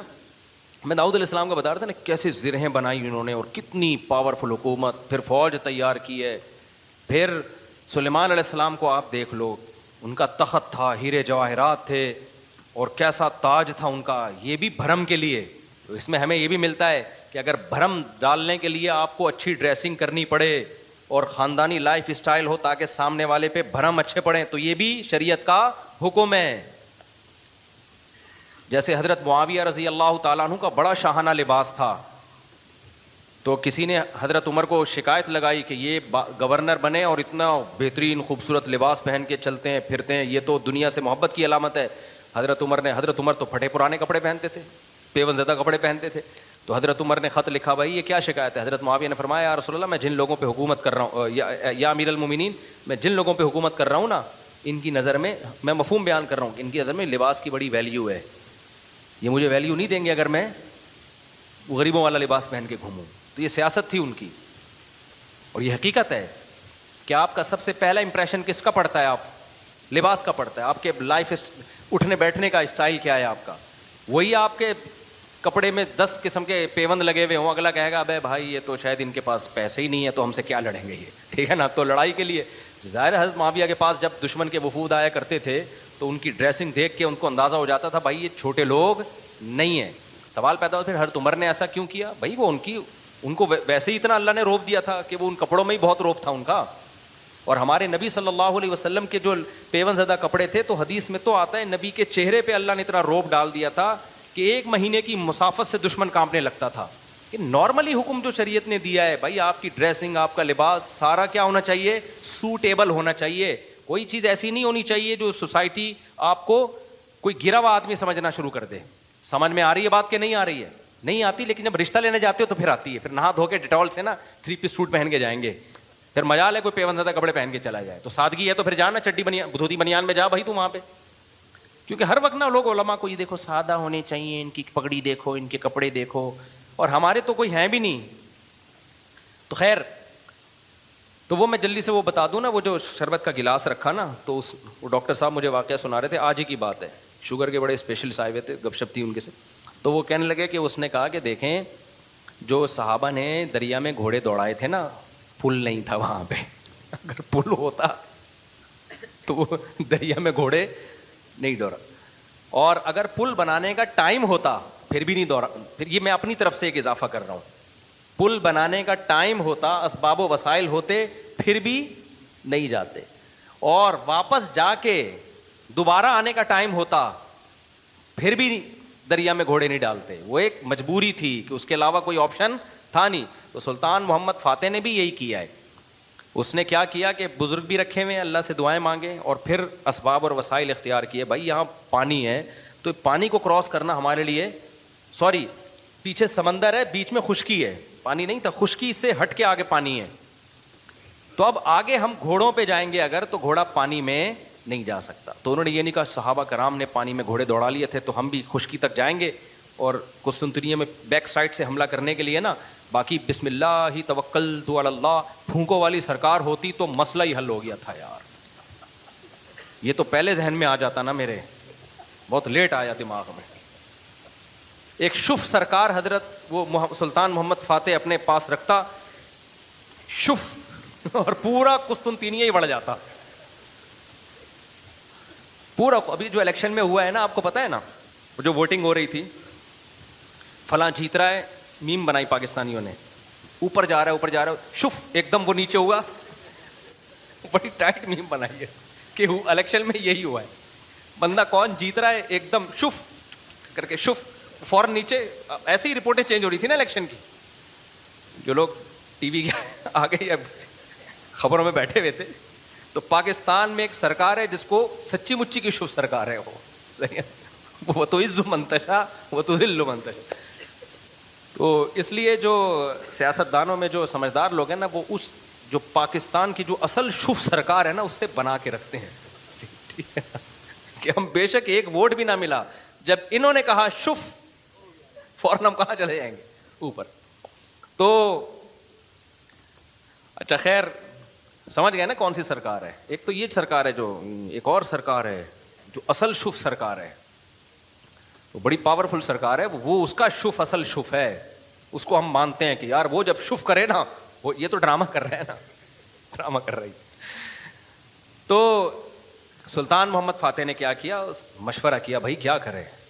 مشورہ یہی طے ہوا کہ یار کچھ نہ کچھ تو کرنا پڑے گا. تو ایک ماہر نے مشورہ دیا کہ دیکھو ہم جو ہمارے بحری جہاز ہیں, کشتیاں بہت بڑی بڑی نہیں, جہاز نمائی تھیں وہ, تو ہم ان کو جب تک خشکی پہ چلا کے آگے پانی تک نہیں پہنچائیں گے نا, تو ہم یہ قلعہ کبھی بھی فتح, مزید 600 سال لگ جائیں گے ہمیں, ناممکن ہے. ہمارے پاس اب ایک ہی آپشن ہے, جانیں ضائع ہو رہی ہیں, روز تیر اندازی ہو رہی ہے, لوگ ڈیلی بیسس پہ شہید ہو رہے ہیں, اور پہلے بھی کئی حملے ناکام ہو چکے ہیں. اب یہ رسک لینا پڑے گا, آر یا پار. اب یہ بہت مشکل کام تھا. کیوں؟ رات میں لوگ سو رہے ہیں, راتوں رات آپ نے یہ کرنا ہے. اب خشکی پہ کیسے چلائیں بھائی پانی, یعنی اس جہازوں کو؟ تو اس کا طریقہ یہ ہے کہ جتنے جانور ہیں نا, اونٹ, گائے, دمبے, سب ذبح کر دو, اور سب کی چربی کو پگھلا کے زمین پہ ڈال دو. اور یہ صبح صادق سے پہلے پہلے کام کیا ہو جانا چاہیے, ختم. اور اس کے بعد یہ کشتیاں رکھ کے نا, لکڑیاں رکھ کے ان کو دھکے دیں گے, کیونکہ ورنہ کون لے جا سکتا ہے. کیونکہ اگر دھکے دے دے کے تو ناممکن ہے نا خشکی پہ, آپ کسی ایک چھوٹی سی لانچ کو دھکا دینے کی کوشش کرو, کوئی بھی نہیں دے سکتا. تو ہوگا یہ, اور دیں گے بھی اتنا ٹائم لگ جائے گا کہ دشمن تو دیکھ لے گا بھائی یہ لوگ تو یہاں سے آئے, تو راتوں رات یہ کام کرنا ہے. کتنا بڑا, یہ گوروں نے ہسٹری میں لکھا ہے کہ ایسا کام کیا ہے جس کا تصور نہیں تھا, اتنی محنت خرچ ہوئی ہے اس کے اوپر. کیا موٹی موٹی توند اور موٹے موٹے پیٹ ہوتے اگر اس وقت مسلمانوں کے, اور صبح و شام بریانی اور قورمے کے ڈھکن کھل رہے ہوتے, اور تیجے کے نام پہ, 40ویں کے نام پہ, شب برات کے نام پہ یہ سب چیزیں کھا رہے ہوتے, تو یہ کر لیتے؟ بولتے کیوں نہیں؟ میں بار بار کہتا ہوں کسی بڑے پیٹ والے کا مذاق اڑانا مقصد نہیں ہے. کچھ لوگوں کا نیچرلی پیٹ بڑا ہوا ہوتا ہے, وہ تو قدرت کی طرف سے, وہ صحابہ میں بھی تھا, بڑے بڑے بزرگوں میں تھا. لیکن یہ جو کھا کھا کے توندیں نکل رہی ہیں نا, زیادہ کھا کھا کے, یہ بہت برا عمل ہے. نبی صلی اللہ علیہ وسلم کی بخاری کی حدیث ہے, اس امت میں سب سے پہلی جو برائی آئے گی نا, جھوٹ اور بڑے پیٹ, موٹاپا. یہ حدیث ہے صحیح. تو قدرتی طور پر کسی کا پیٹ بڑا ہے تو ایک الگ بات ہے. تو اب انہوں نے کیا کیا, فوراً وہ ساری جانوروں کو رات کو, بھائی اب یہ اس کے علاوہ کوئی آپشن ہمارے پاس نہیں. پھر اللہ سے دعائیں بھی مانگ رہے ہیں, دعائیں بھی مانگ رہے ہیں کہ اللہ ہمارے بس میں جو تھا ہم نے کر دیا. وہ پگھلا کے پورا فرش بنایا راتوں رات.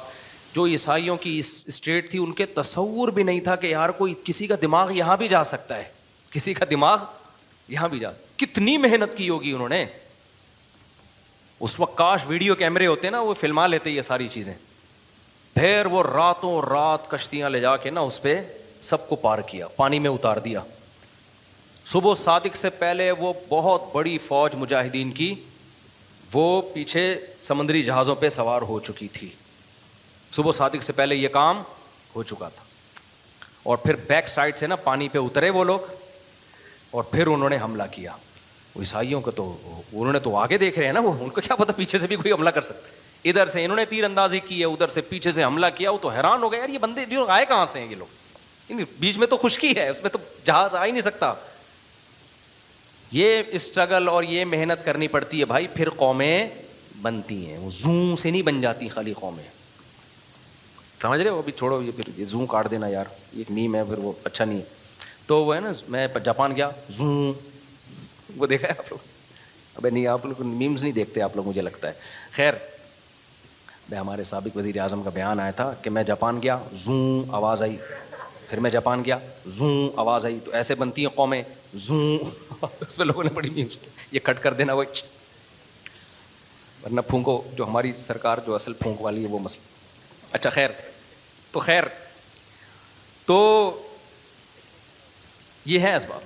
اب موسیٰ علیہ السلام جب آگے دریا کے آگے آ کے کھڑے ہوئے ہیں, تو اگر وہاں پل ہوتا تو پھر لاٹھی کو حکم ہوتا کہ سمندر پہ ماریں اور وہ 12 چشمے, اس سے 12 راستے بن جائیں, پھر ہوتا. اللہ میں کہتے ہیں پل سے جاؤ بھائی. یا واپسی کا آپشن بھی اگر ہوتا نا کہ بھائی فرعون پیچھے سے آ رہا ہے, آگے راستہ نہیں ہے, تو یہ والا راستہ یہاں سے, تو بھی یہ نہ ہوتا, یہ والے راستے سے جائیں. جب تک اسباب اختیار کرنا ممکن ہوتا ہے, اللہ کی آسمانوں سے مدد نازل نہیں ہوتی. اللہ کہتے ہیں پہلے پورے اسباب تم نے اختیار کرنے ہیں, اس کے بعد پھر میں جہاں تم ختم ہوگا وہاں سے میں شروع ہوں گا.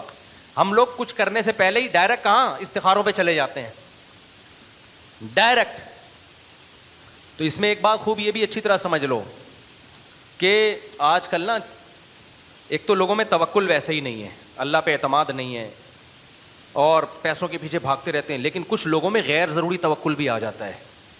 علماء نے لکھا ہے اگر آپ کو اللہ نے مالی وسائل دیے, میں نے بہت لوگ دیکھے ہیں جاب گئی اور روڈ پہ آ گئے, ایک دم برباد ہو گئے. وہ کاروبار کروڑوں کا بزنس چل رہا تھا, کوئی نقصان ہوا. کچھ دن پہلے ایک بندہ ملا, کروڑوں روپے میں کھیل رہا تھا, پولٹری فارم کا اس کا بزنس تھا پشاور میں. تو کہہ رہا ہے یار کوئی بیماری آئی, ساری مرغیاں مر گئیں اور میں دیوالیہ نکل گیا, میرا ڈپریشن میں چلا گیا.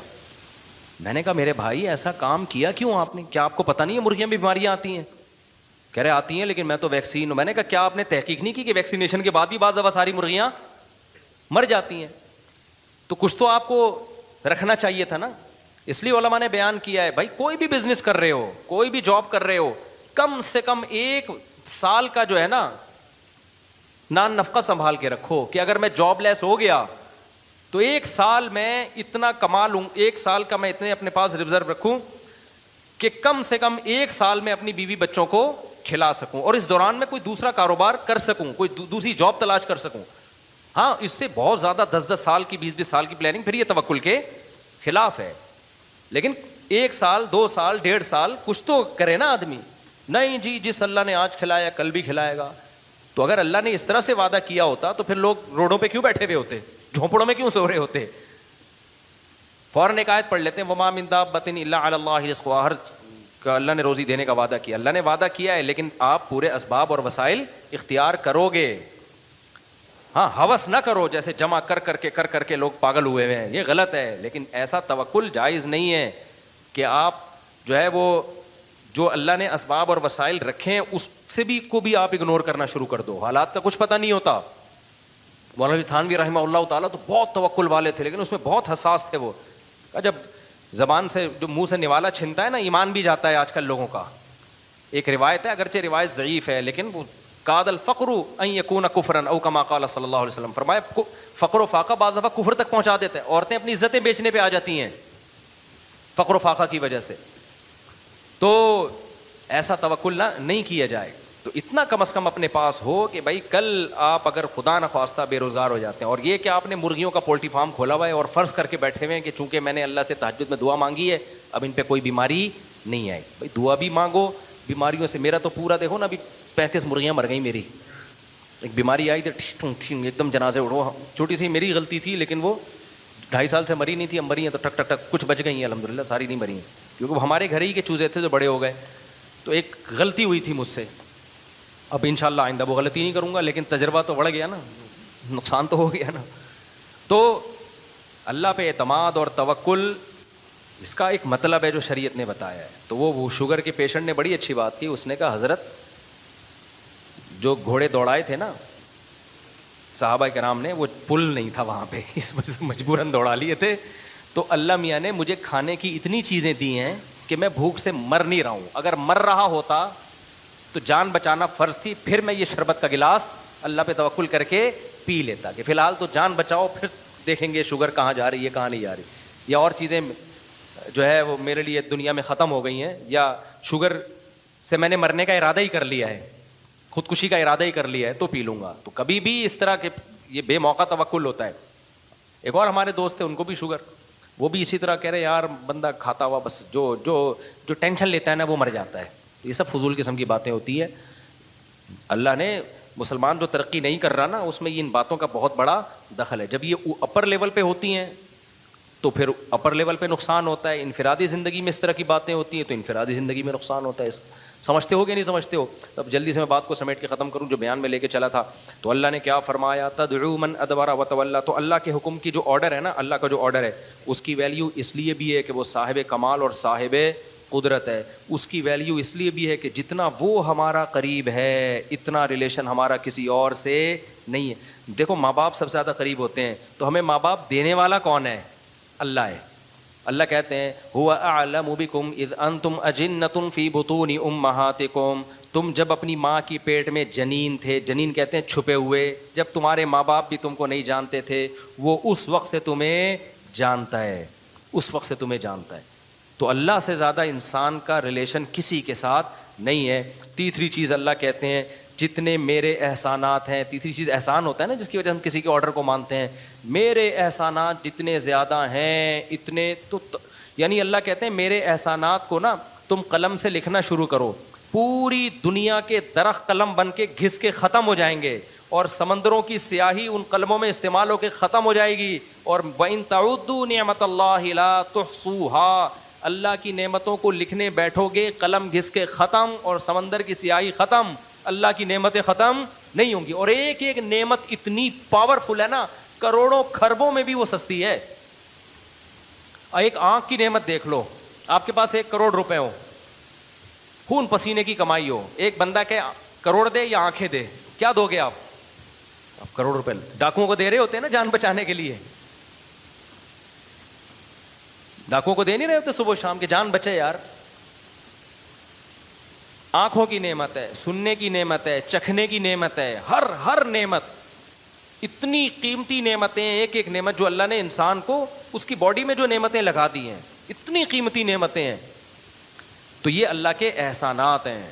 اللہ کہتے ہیں اس کا سوچتے رہو گے, یہ احسانات کبھی ختم نہیں ہوں گے. حضرت ڈاکٹر عبدالحی صاحب رحمہ اللہ تعالیٰ کا معمول تھا, کہتے ہیں میں رات کو سونے سے پہلے نا, کیونکہ لوگوں کی عادت ہوتی ہے نا کہ یہ بھی میرے ساتھ غلط ہوا، یہ بھی میرے ساتھ غلط ہوا، یہ مسئلے میرے ساتھ، یہ مسئلے. بعض لوگ ہمیشہ منہ ان کا بیچاروں کا آڑا ترچھا ہی رہتا ہے.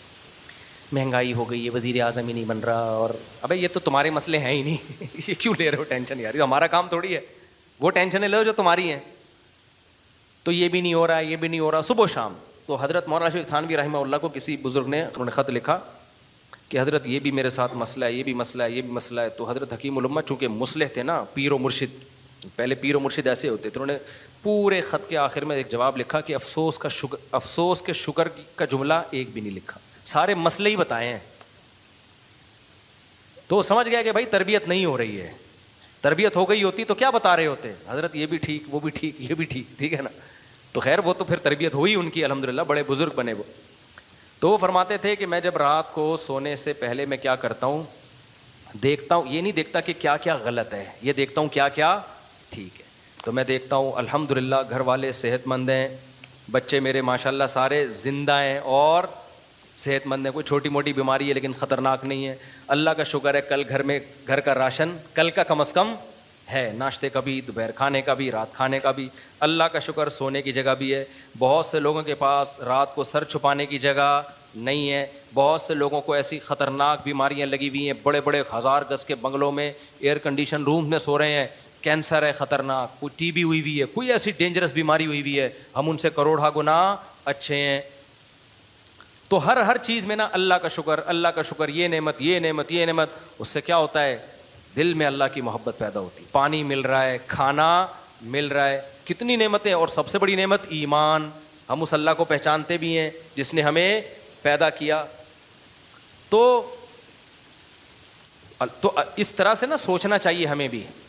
جب پانی بھی پیو نا، حدیث میں آتا ہے اللہ بندے سے خوش ہو جاتا ہے جب وہ الحمدللہ کہتا ہے آخر میں، کافر نہیں کہتا. آپ کسی سیکولر، آج کو مسلمانوں میں بھی کافروں جیسے بہت ہو گئے ہیں.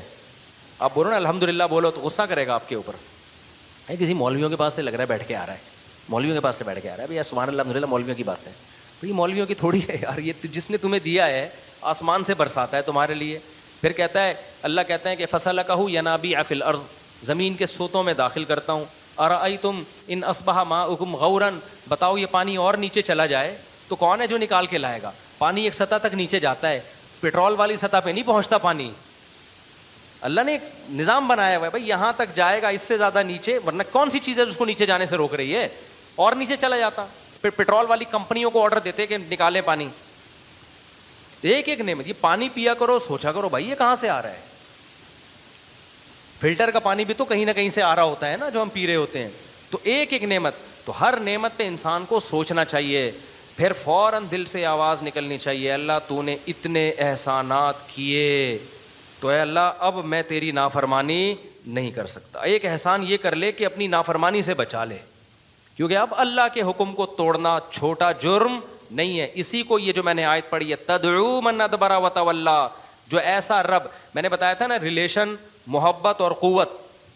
بعض دفعہ ریلیشن نہیں ہوتا، صرف محبت ہوتی ہے، بعض دفعہ صرف قوت ہوتی ہے. اللہ میں تینوں چیزیں جمع ہیں اور علی وجہ الکمال جمع ہیں تینوں چیزیں. محبت بھی ہے، ریلیشن بھی اور طاقت بھی، ایک ہی ذات میں. اور ایسی طاقت جو کسی میں نہیں، ایسا ریلیشن جو کسی میں نہیں، ایسے احسانات جو کسی میں نہیں.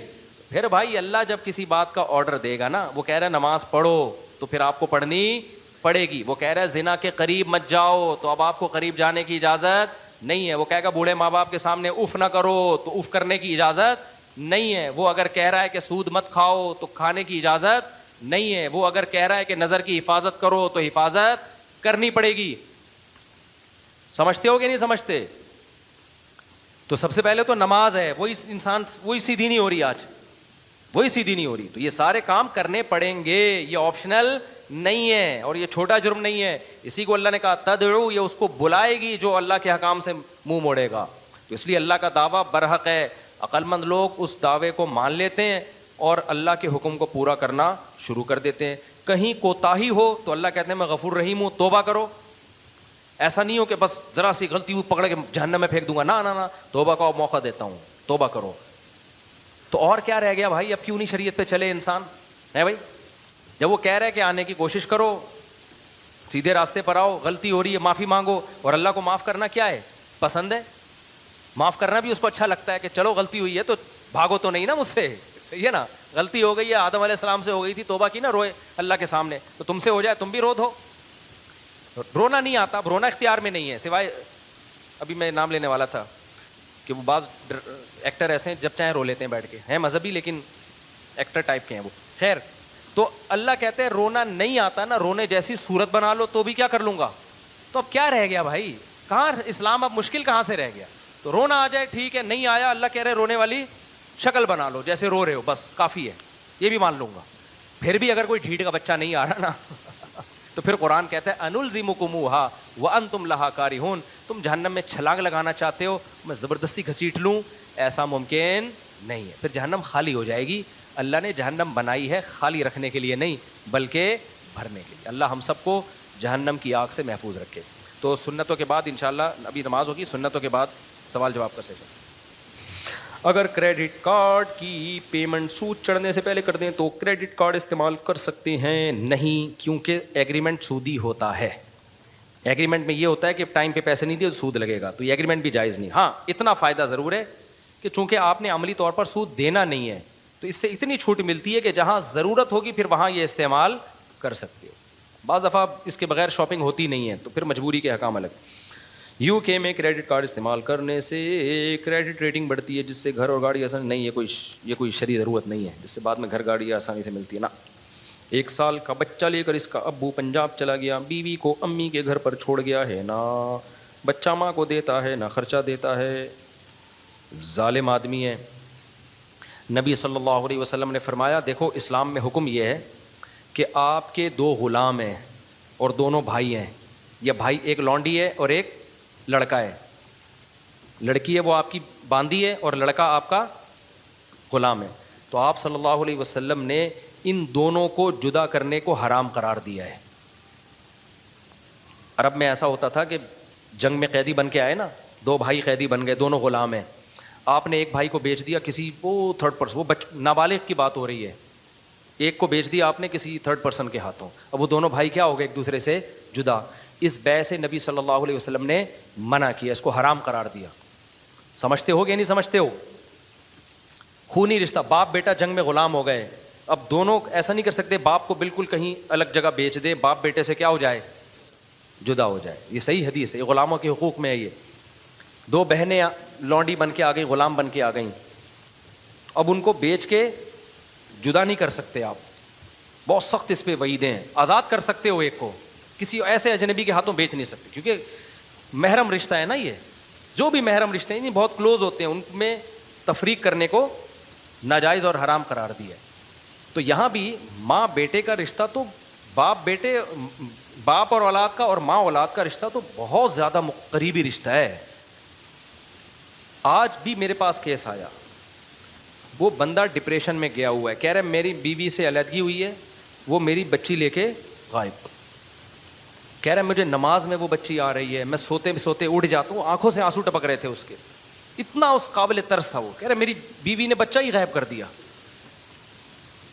میں نے کہا بھائی دیکھو عدالت سے تو نہیں ملے گا, عدالت تو ایسا ممبر پہ کہنا نہیں چاہیے لیکن کتوں کی طرح ذلیل کرے گی, کتوں کی طرح. ہمارا قانون بہت غلیظ قانون ہے جو فیملی لاء میں ہم پہ مسلط ہے.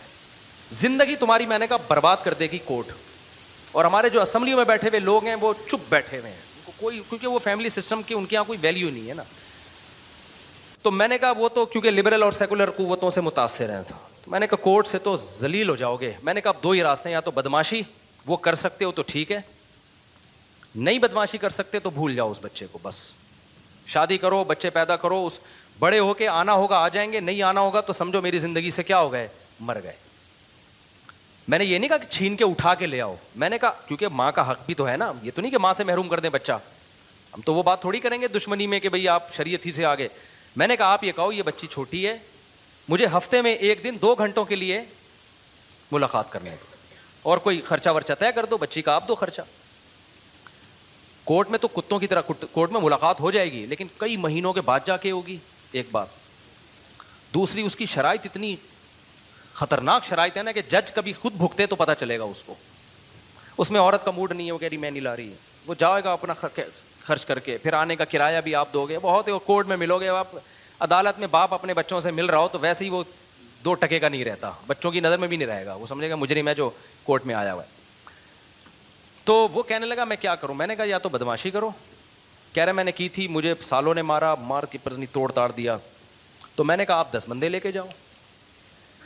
میں نے کہا دیکھو بدماشی کے بغیر پاکستان میں آپ کو آپ کا حق نہیں ملے گا, یہ ذہن میں. اور حق کا مطلب یہ نہیں کہ ظلم کرنا شروع کر دو آپ, کہ اٹھا کے غائب ہی کر دو, نہ. کم سے کم ہفتے میں 1 دن 2 گھنٹے 3 گھنٹے, یا آپ نے بچے کو نانی سے بھی دادی سے بھی تو ملوانا ہے نا, اس کو اپنے گھر لاؤ گے بھائی, سب کی گودوں میں پلے گی وہ, پھر چلے جائے گا. یہ تو لازمی حق ہے. لیکن افسوس کے ساتھ کہنا پڑتا ہے طلاق کے بعد زیادہ تر خواتین, ساری نہیں, زیادہ تر خواتین کے کیس یہ آ رہے ہیں کہ وہ بچے کو باپ سے محروم کر دیتی. تو ایسا نہیں ہے کہ ہماری سوسائٹی میں صرف عورتیں ہی مظلوم ہیں, مظلوم ہیں لیکن بہت سی ظالم بھی ہیں. تو یک طرفہ بات کرنا ٹھیک نہیں. ایسے کیس کم ہوتے ہیں کہ باپ نے ماں سے محروم کر دیا, زیادہ تر جو کیس آ رہے ہیں اس میں ماں نے باپ سے محروم کر دیا. تو یہ بہت خطرناک حرکت ہے, اس پہ عورت کو ڈرنا چاہیے اللہ کے عذاب سے. اور باپ اگر ماں سے محروم کرے تو اس سے بھی زیادہ بڑا ظلم ہے, کیونکہ باپ میں اللہ نے پھر بھی برداشت کی طاقت رکھی ہے. ماں کی جو ممتا ہے نا وہ تو بہت زیادہ جذباتی ہوتی ہے. اس کی گود سے بچہ چھین لینا, یہ تو ایسے جیسے مار دیا آپ نے جان سے اس کو, وہ تو پاگل ہو جاتی ہے, ڈپریشن میں چلی جاتی ہیں, نفسیاتی پاگل ہو جاتی ہیں, وہ نفسیاتی بن جاتی ہیں وہ. تو اس لیے بھائی قرآن کے دیکھو سورہ بقرہ کے اللہ کے کیسے پیارے الفاظ ہیں. فرمایا لا تضار والدۃ بولدها ولا مولود له بولدہ.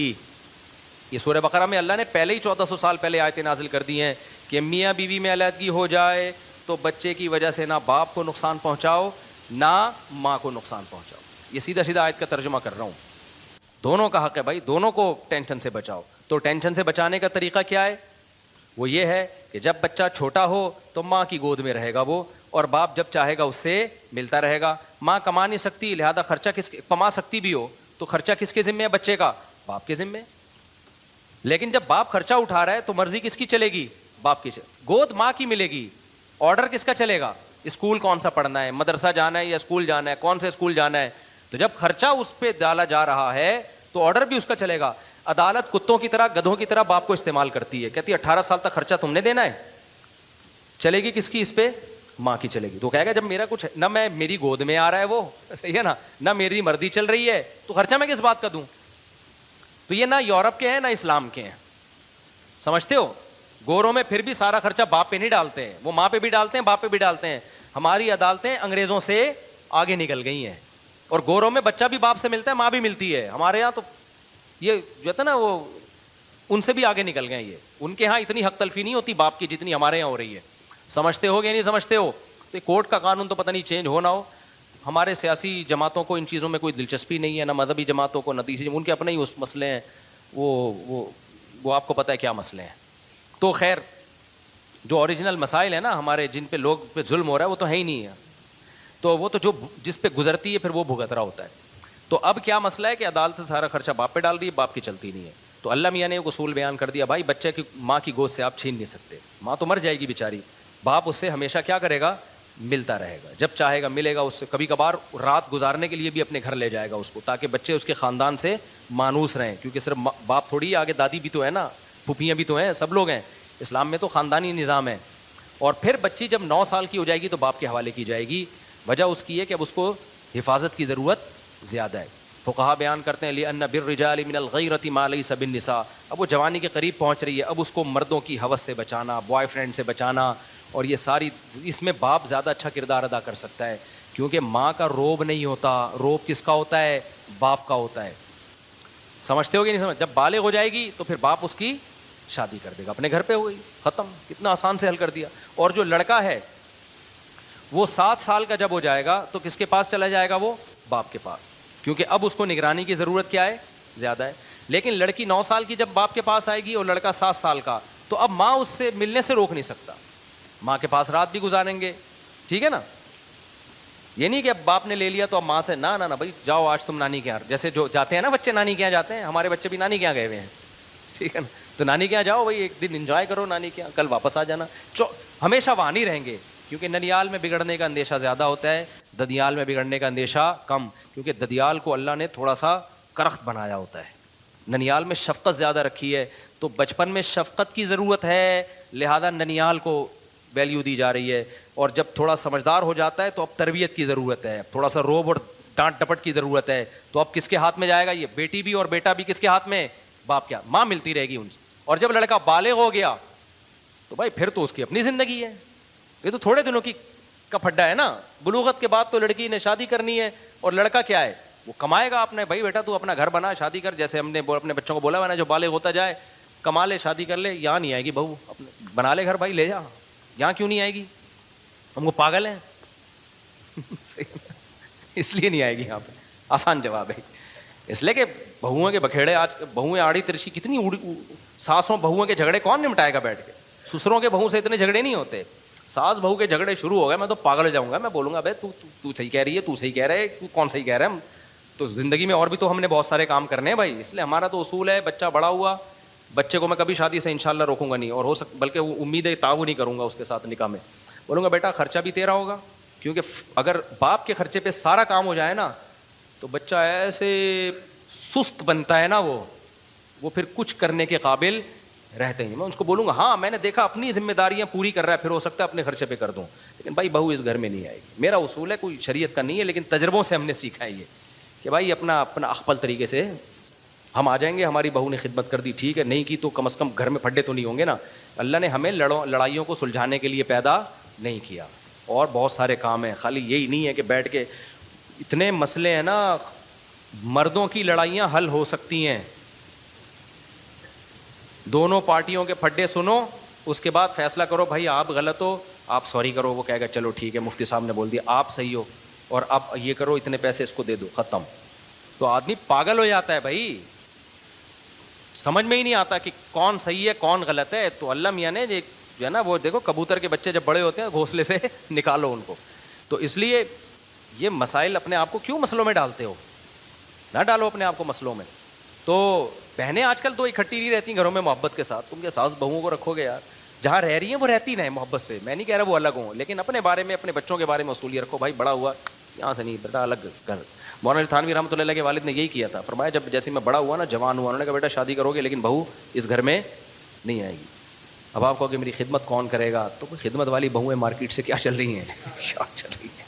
ونس اپون اے ٹائم خدمت ہوا کرتی تھی، اور جس نے کرنی ہوگی نا وہ دوسرے گھر میں رہ کے بھی کر لے گی. وہ خود ہی اپنے شوہر کو کہے گی کہ ساس سسر کو یہاں لے کر آؤ.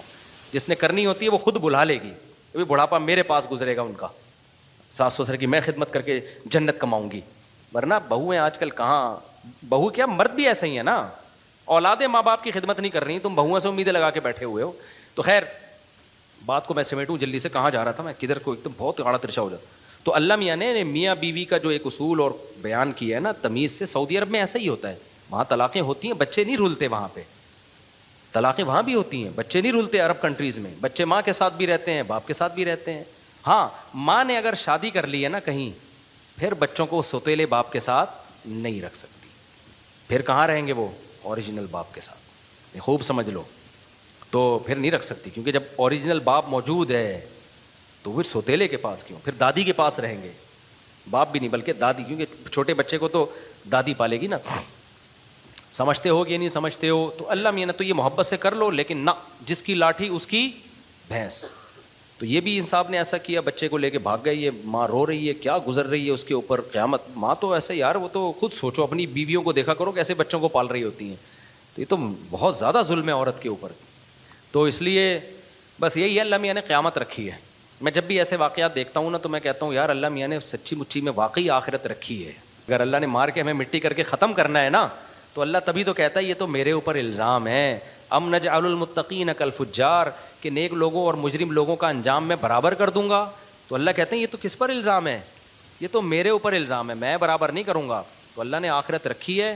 اور ایسے ظالموں کو ہمارے نبی تو کہہ رہے ہیں، دو غلاموں میں جس نے فرق کر دیا، بھائیوں میں جو غلام تھے، ایک کو کہیں اور جا کے بیچ دیے، ان کے خونی رشتوں میں فاصلے ڈال دیے، تو ان کو نبی صلی اللہ علیہ وسلم وعیدیں سنا رہے ہیں. اور آپ ماں کو بیٹے سے جدا کرو یا بیٹی سے جدا کرو، یا باپ کو بیٹی سے جدا کرو طلاق کے بعد، یہ کیسے چھوڑے گا اللہ تعالیٰ؟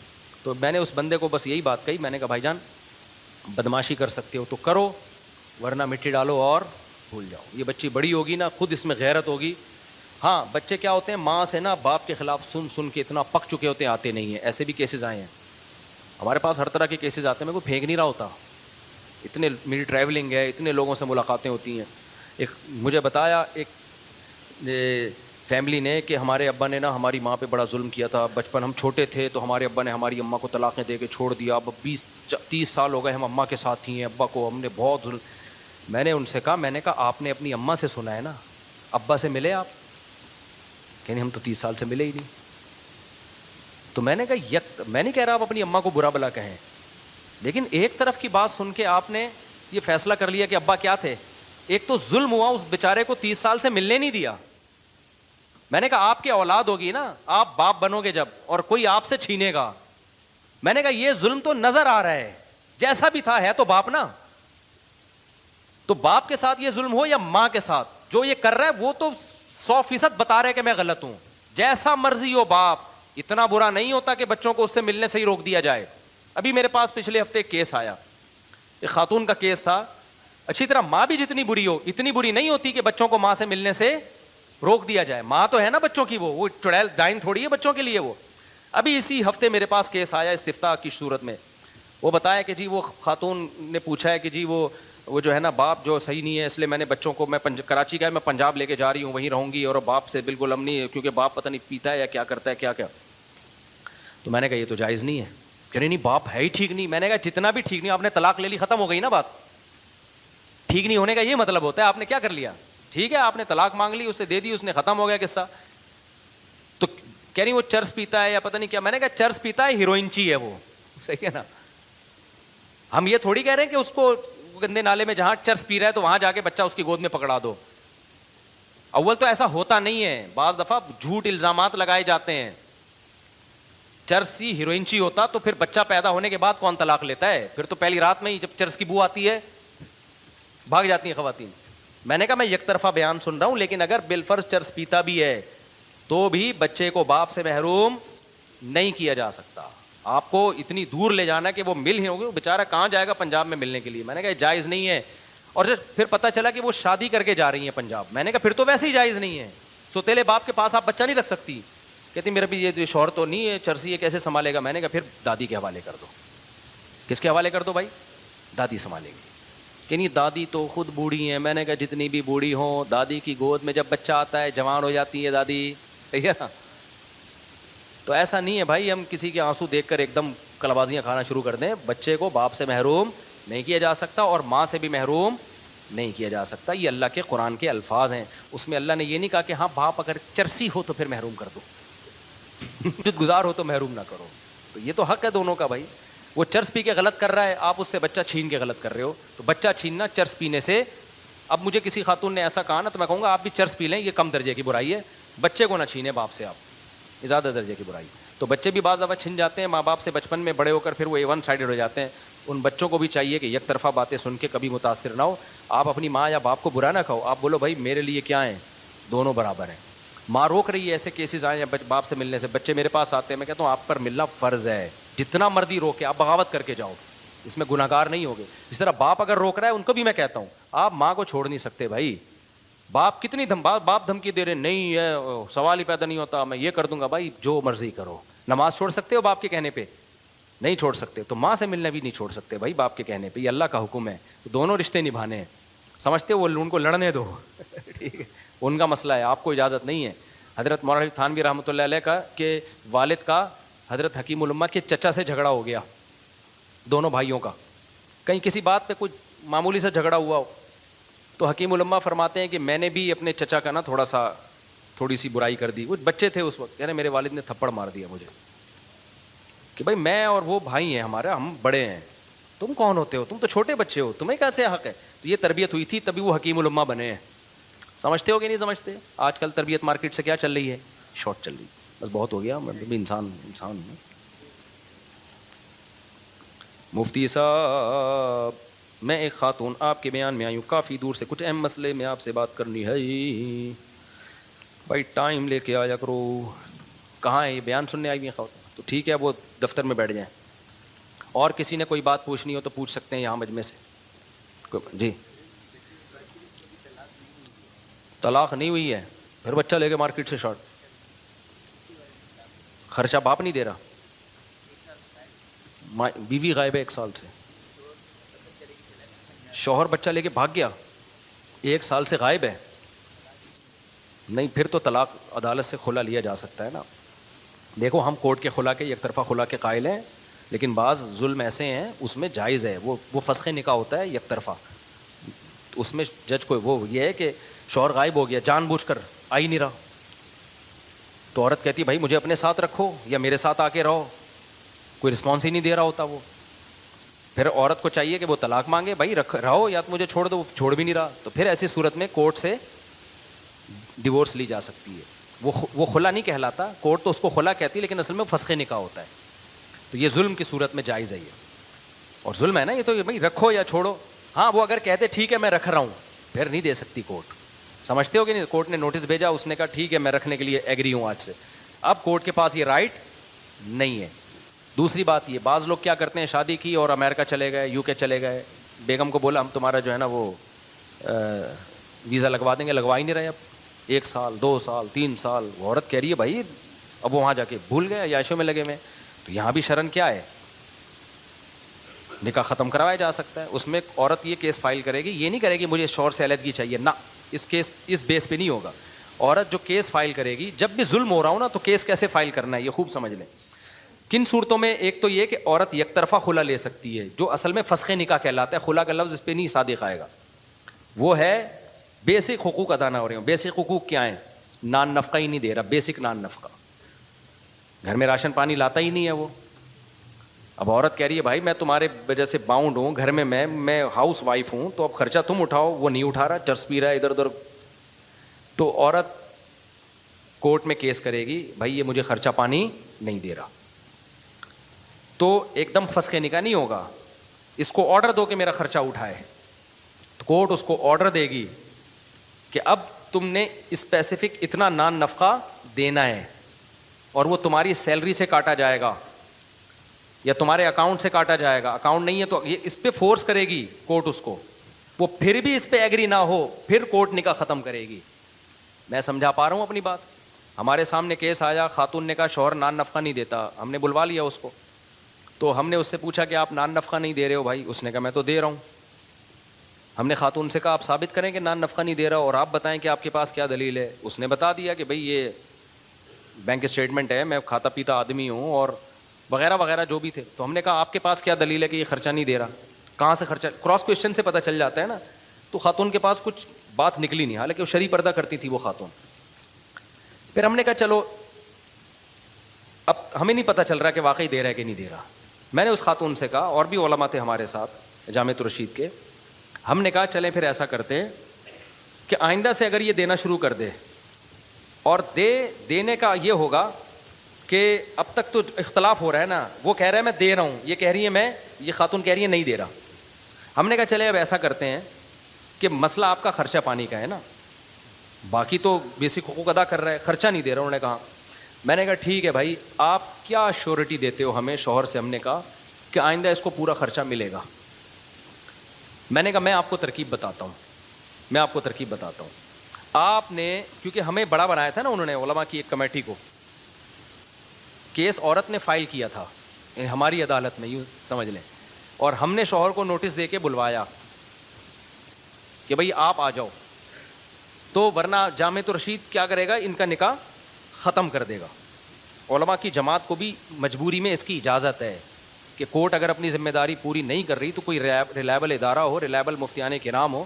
تو حضرت مولانا تھانوی رحمۃ اللہ نے اس پہ بڑی تحریک چلائی تھی, اور اس بیس پہ جو ہے نا وہ امام مالک کا یہ مذہب لیا گیا تھا کہ کسی بھی طرح سے وہ قابو میں نہیں آ رہا, تو کورٹ نے تو کھلا پکڑا دیا تھا اس خاتون کو, لیکن وہ تو ایسی ہی, اس میں تو کوئی نہ یہ تحقیق کی کہ نان نفقہ دے رہا نہیں دے رہا. وہ خاتون گئی ٹک کر کے کورٹ نے ڈگری پکڑا دی.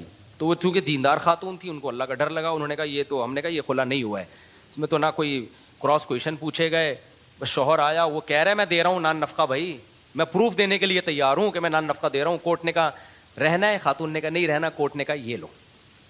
تو جب کسی جج کی بیوی کو, اس سے بڑا جج جب اس طرح طلاق دے گا نا, تو پھر اس جج کو ہوش آئے گا کہ میرے ساتھ ہوا کیا ہے. یعنی اس کا فائدہ یہ ہوا جج کی کسی خاتون سے سیٹنگ ہو گئی نا, ٹھیک ہے نا, تو جج اس خاتون کو بلا سکتا ہے کہ کورٹ میں آنا, میں خلا پکڑاؤں گا, ہم دونوں شادی کر لیں گے. سبحان اللہ. تو یہ اس قانون کا یہ حاصل ہے. تو اب ہم نے کیا کیا, میں پوری ڈیٹیل سے بتا رہا ہوں تاکہ آپ کو سمجھ میں آئے کہ کن صورتوں میں نکاح ختم ہو سکتا ہے. تو اگر ظلم ہو رہا ہے تو پھر تو ہم بھی قائل ہیں بھائی. تو میں نے اس سے کہا, میں نے کہا بھائی ہمیں تو سمجھ میں نہیں آ رہا, آپ نان نفقہ دے رہے ہو نہیں دے رہے, کراس کویشچن پوچھ لی ہم نے, لیکن میں نے کہا دیکھو آپ کا مسئلہ ہے کہ اگر یہ نان نفقہ آپ کو دیتا ہے نا تو پھر شرعاً آپ کے لیے خلا لینا جائز, یعنی نکاح ختم نہیں ہوگا آپ کا. تو میں نے کہا آئندہ سے آپ کیا گارنٹی دیتے ہو.